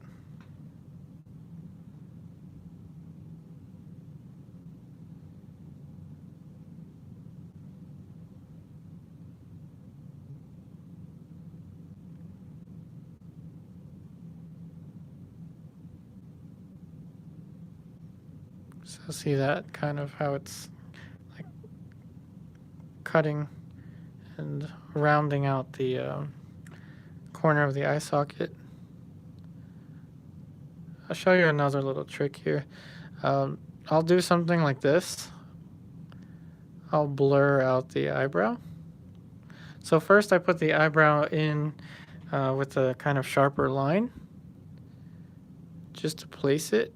Then I'll go right into it, almost completely paint over it to get the soft edges around the eyebrow. Just like I did with the hair, I'm going to go back in with the darker accents. So this is kind of an alla prima trick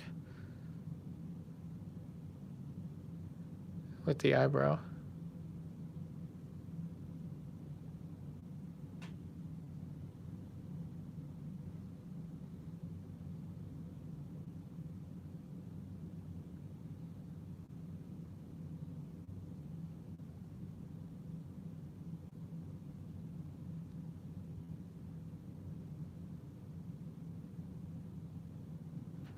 I'm going to clean off the brush a little bit. Turpentine. Now with the same brush, I probably should have changed brushes. I'm going to take a darker color, and even the eyebrow is going to have darker shapes underneath.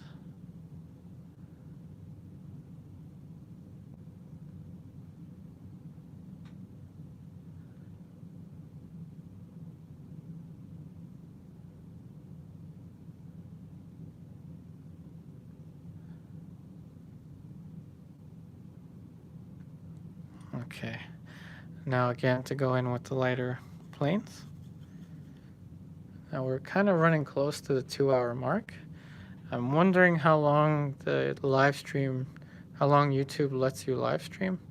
Last time when I was doing this by myself, I was painting for 2 hours. And of course, as we know, painting takes much longer. So we'll see how long YouTube lets me do this. I might actually use this for next week's episode.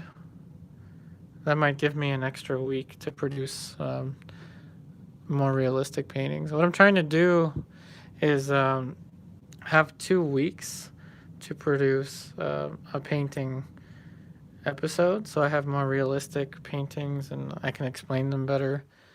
So spend 2 weeks, and then, you know, like whatever painting I started, suppose last week, would be uploaded this week, or you know what I mean, just to have more time. I would love to be able to do that.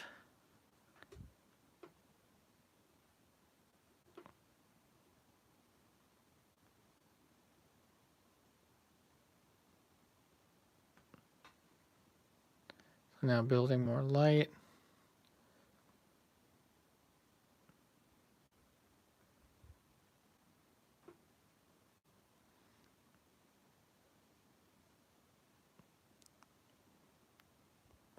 And there's a lighter plane above the upper eyelid here.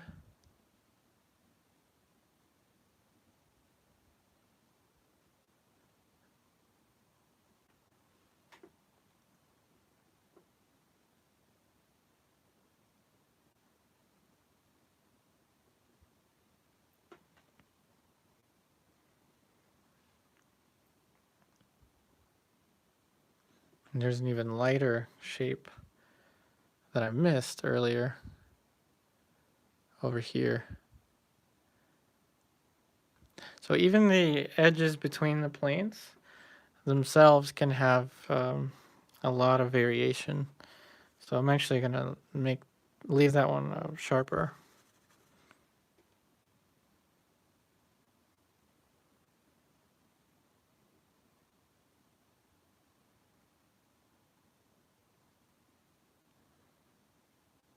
Now this edge is gonna get darker.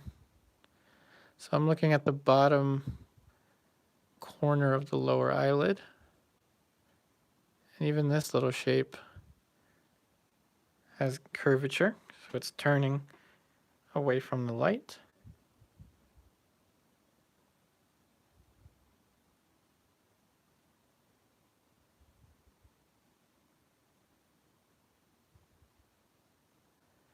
As such, now I'm going to walk my way over to the other side. Thinking about myself as almost like a little tiny explorer on the surface.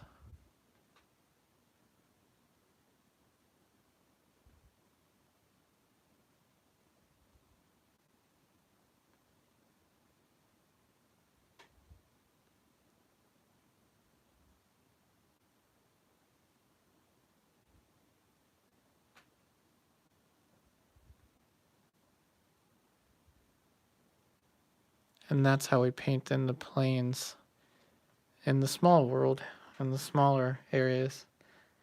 Even the smaller areas have a lot of attention.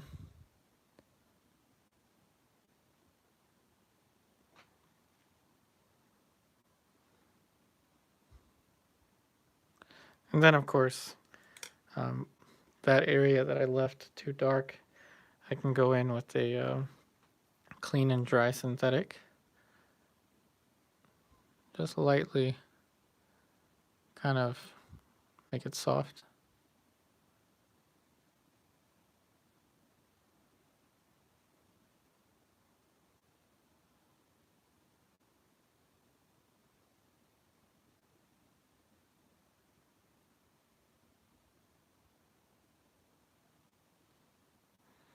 So that's all right for the eye. Now I have to relate that to this shape. Now either it's a glare or I messed this up. So I'm going to use the burnt umber. I believe it's just a mistake.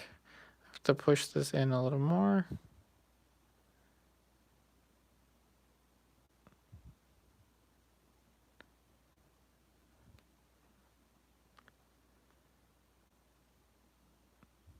Now one of my teachers, an artist by the name Paulton Hamilton, he would tell me or tell us in the class, don't lose the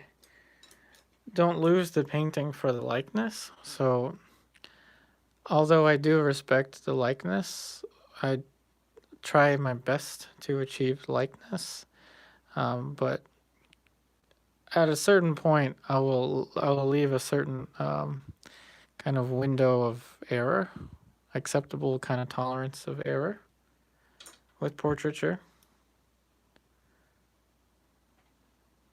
I'm not too much of a perfectionist, though it may seem. It's hard not to be a perfectionist, really, with portraiture.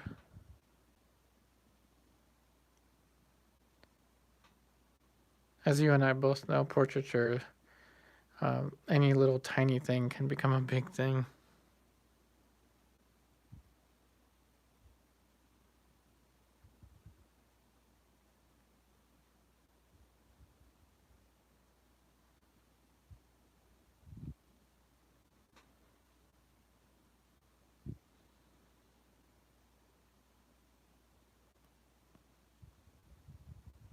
I'm going to sit back. Okay, so now I have two options, either go in and make this more realistic or add more clarity here. Yes, it all has to look right. Yeah. I do believe that also. Doing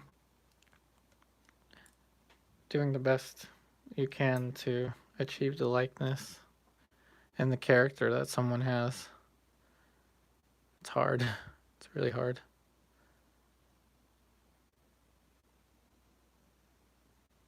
So now I'm going to go back into these planes. And as usual, I'm going to overdo it first. And then make it more and more subtle. See how I draw the shape of the plane? Going out, over, down.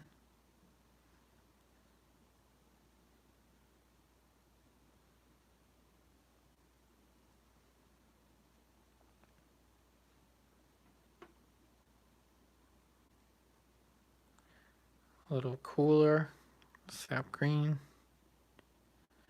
trying to be careful not to lose this plane, however.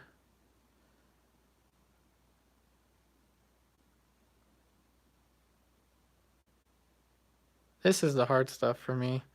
Going in and trying to exaggerate the planes and then bring them closer and closer, especially in this area. This is a difficult area.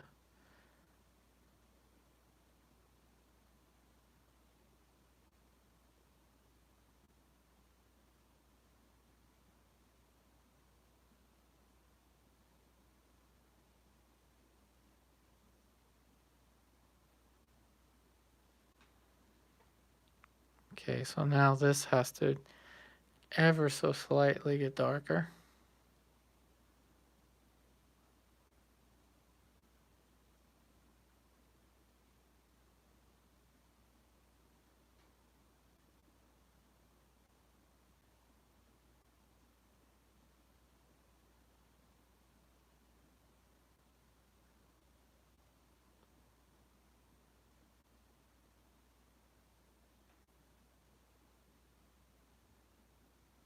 One plane at a time, really. Trying to relate them. And then I'll make them soft. But I want to make sure I clearly delineate the planes first before going in and trying to make them soft.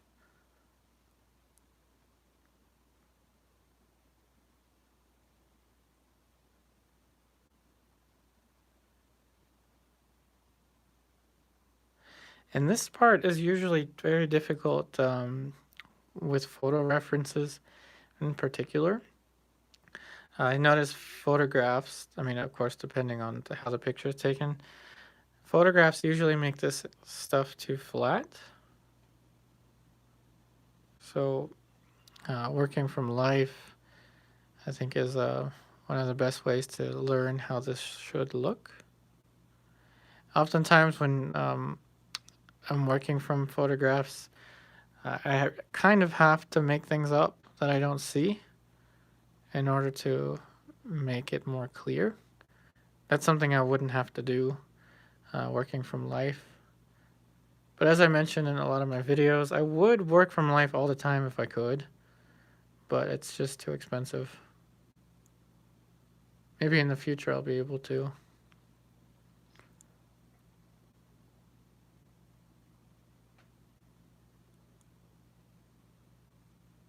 All the classes I teach, the class that I teach, we have a live model. So the cost of the class actually covers the model fee as well. So that's always a nice thing.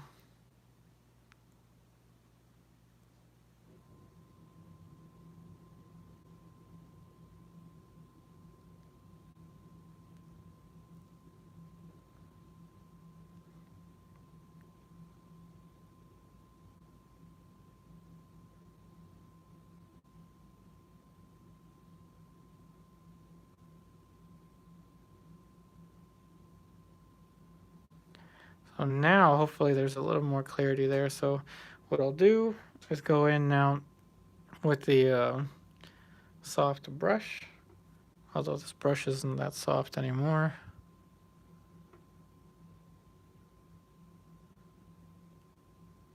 And just kind of blend them into one another, yet still very carefully trying to maintain their variations from one another.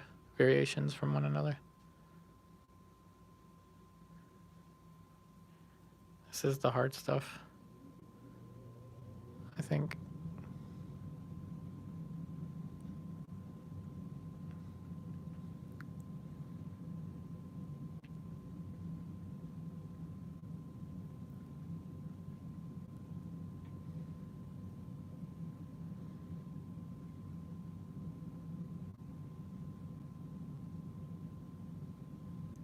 Now I don't want to make it too soft either. If things are too soft and too round with portraits, it can kind of create an uncanny look. I don't know if you've heard, I don't know if this was a Baltimore thing or the word uncanny valley. They used to say a lot in the art schools around Baltimore. So if things are way too smooth, it can kind of look uncanny, and that's been referred to as the uncanny valley.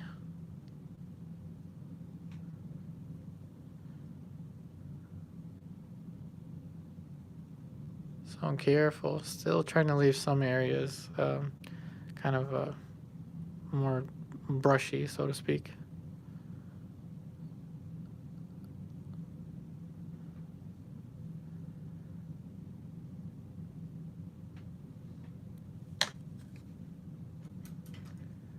Now, just for the sake of aesthetic, I kind of want a little diagonal going through here.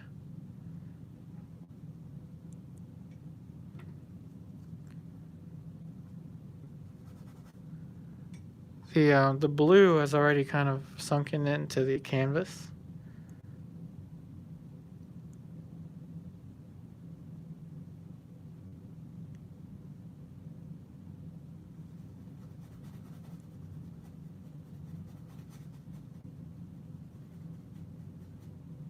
So I just want some of the background above the head.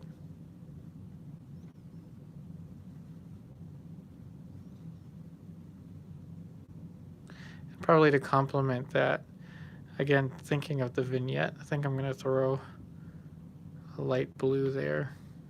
I don't know. What do you think? Should I put a light color here for the shirt or just leave it like that? I can't really decide.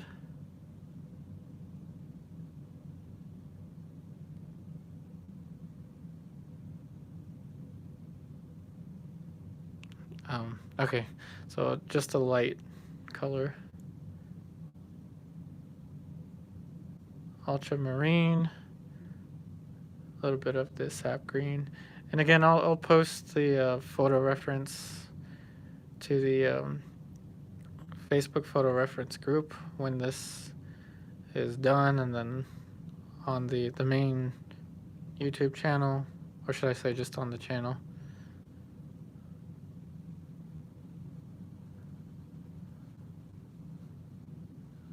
Just a light kind of touch. Yeah, impression of the shirt. So it's not too much of a kind of floating head thing.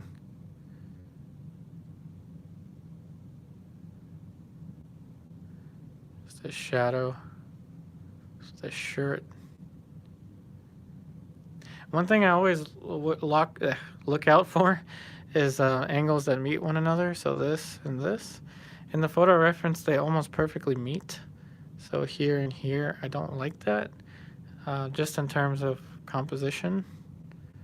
So I'll leave this little shape here.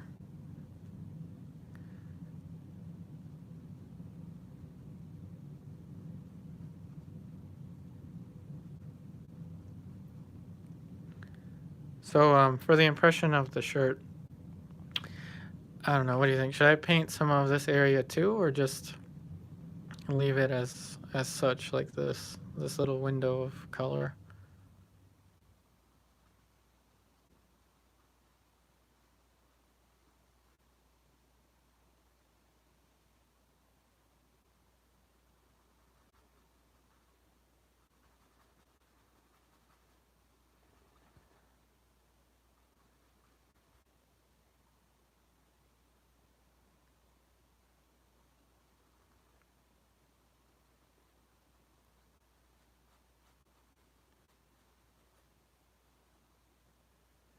Both sides, not bad. Okay.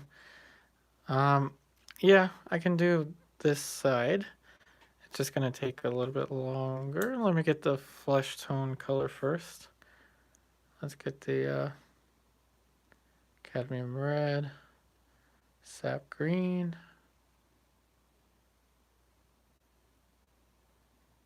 I'm gonna go in with the dark first. Dark for the back of the neck, and it's going to get a little darker as it approaches the ear.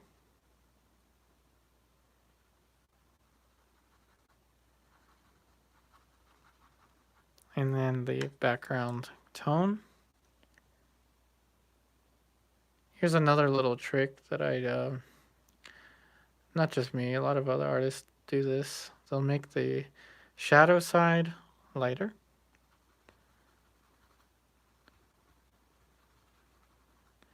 To contrast with the dark.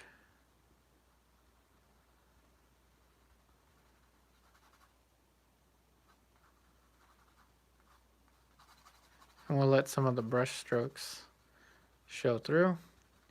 Actually, while we have that, let's just push the dark further here.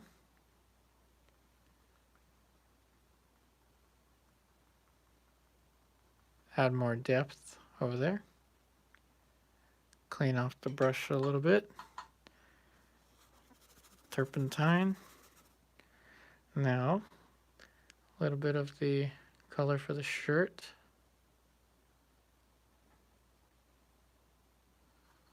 I might have to thin it out. More turpentine.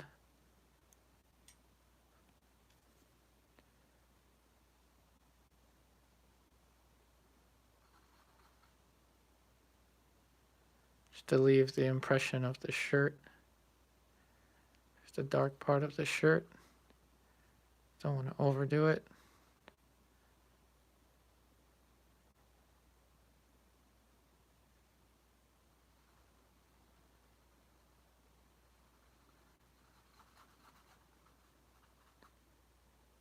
I'll leave some like Richard Schmid kind of sargenty brush strokes.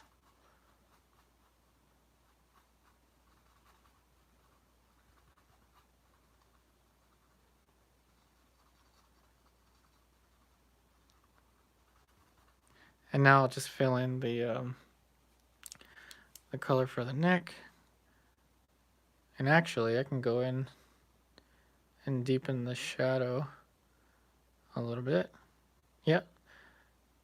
Yeah, you're right. I think it does look better to have that there.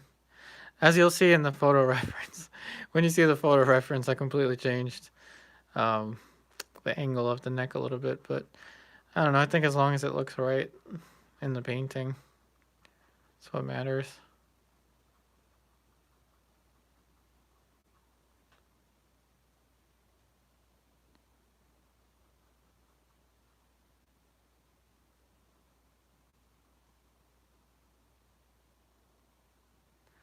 So now switching brushes.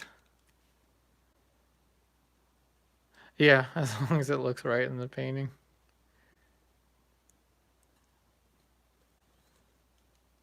A little bit more of the pink here.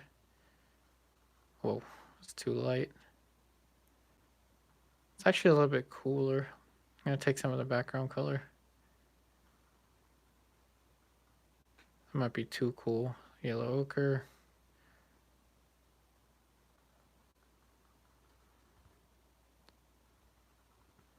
Nope, starting to look dead. So I'll take some more of the pink. Yellow ochre.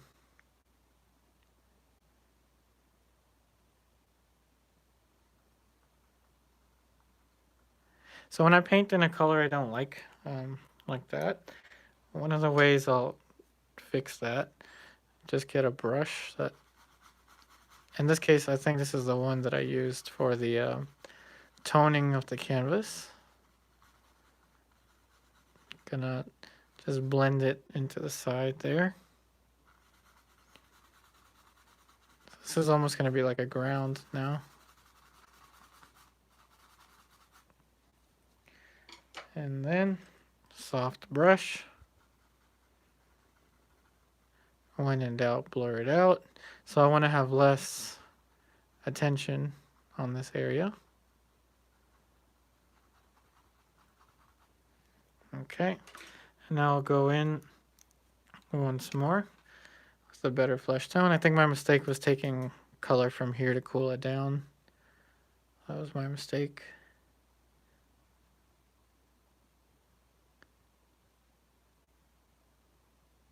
Now we're going to go even more warm.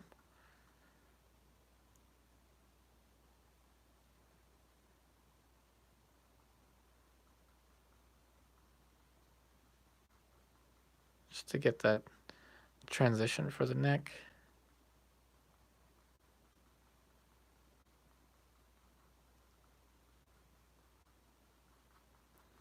And of course we're going to do the kind of brushy thing. So let some of the brush strokes kind of fade away down here. We'll cover that line. But not too much. Don't want to do too much. So it's kind of hard to know when to, or how to leave a vignette. Yeah, I know I probably shouldn't do this when I'm using flake white, but it's okay. I'm gonna make sure to wash my hands before eating lunch.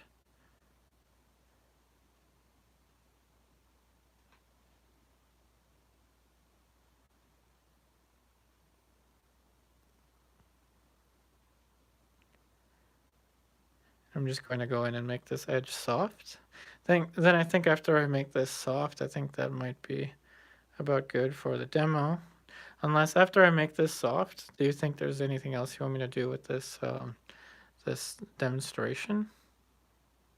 Or anything else you would like me to talk about?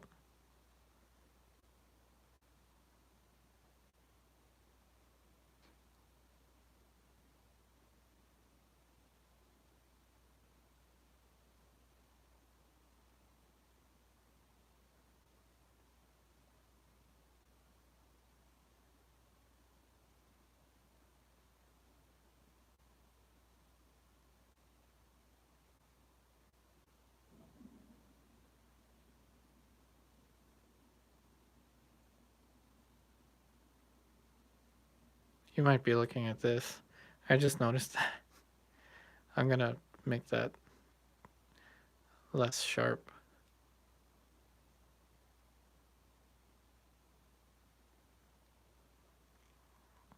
Well, thanks, Robert. I'm glad the demo is very helpful. And remember, this is going to be just like the one from last month. This is going to be uploaded later on to the YouTube channel. But of course, you as a patron were able to watch this in real time and ask me questions in real time. So yeah, this area, I think, is the area that I would want to change a little bit. The slightest little touch there. Very very slight little changes now.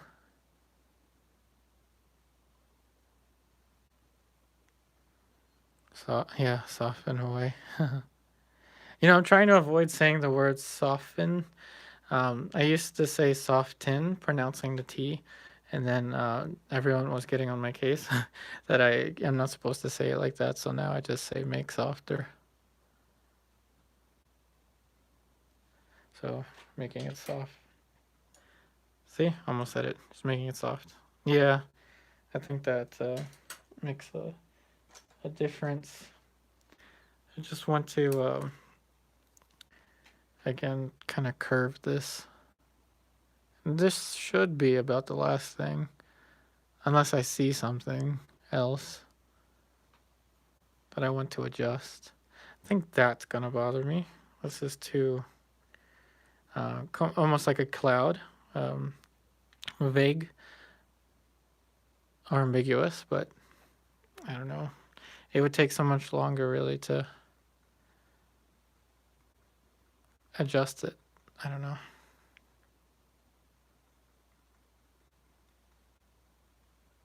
I think that this just needs to be more flat. And your perception of these things will increase dramatically if you do, or if you have done cast drawings or cast paintings. And when you get to see, like a Greek sculpture or something like that, and trying to render out all of the curves, that kind of helps boost your perception of form and tonality. But I think that before was just too curvy. It needed to be more of a kind of a chop. You have a cast. Which cast do you have? I used to have the eye. I think it was like from the. Oh, great! I forgot the eye that everyone draws. I used to have it, but it was only loaned to me a long time ago, so I gave it back.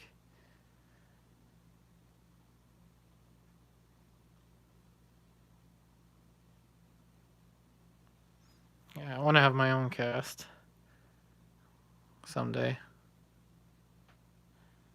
The head of.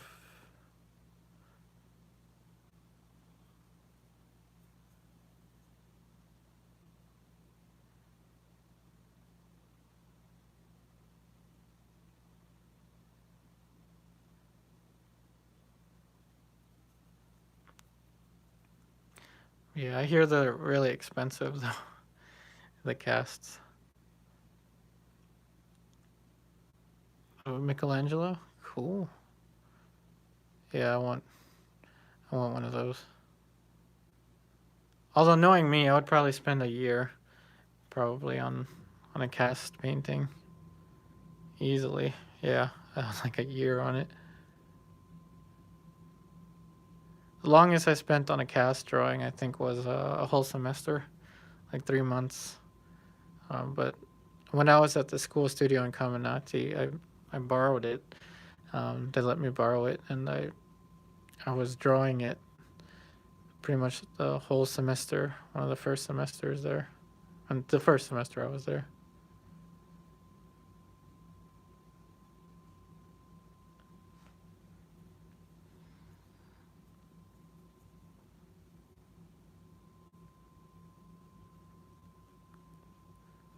All right, I'm going to sit back again. I think my leg fell asleep. Hold on. John DeMartin. Hey. Have you met John DeMartin? He was one of my teachers there. And I did take cast drawing with him.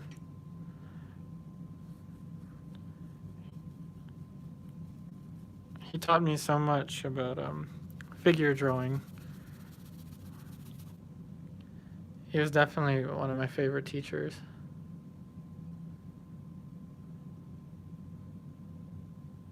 Oh, you have a DVD? John DeMartin made a DVD? What? I know he has the book,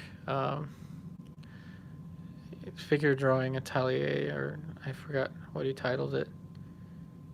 Yeah, awesome. Yeah, I gotta look into that. What I'm doing right now is just eliminating that outline. It was kind of bothering me. Awesome. Yeah, I'm glad you have the one of his DVDs. He's a great teacher. I don't know if you saw the Studio and Caminati live stream, the more recent one, Grisaille Method. Yeah, okay, I gotta look that up. Thanks for pointing that out. I didn't know he had a DVD. If you watch the Studio and Caminati live stream, the more recent one that they uploaded back in April, it's on YouTube. I was actually in the audience watching it. That's back when I was uploading videos daily. So I did like a kind of vlog over there, but John DeMartin was one of the narrators of the live stream that they had in April.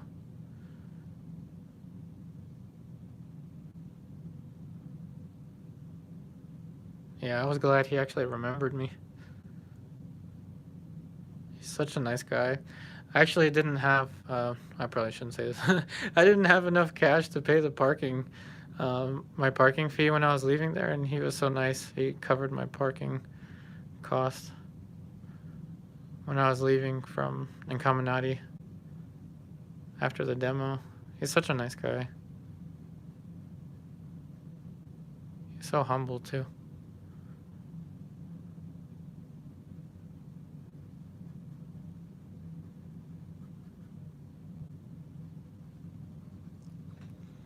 All right, so we have made a lot of changes to the edges.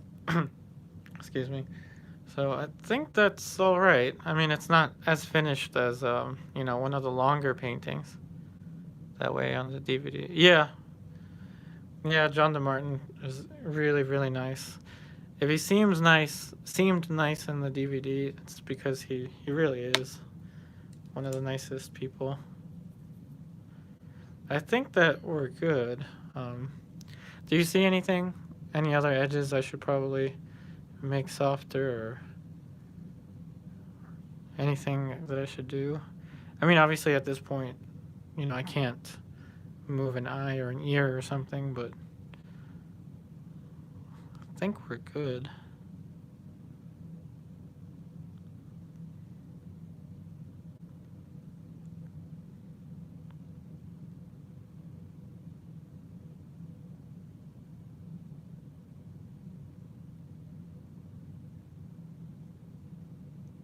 We're good? All right. Yeah, I think that's pretty good for this demo. I might either upload it this week,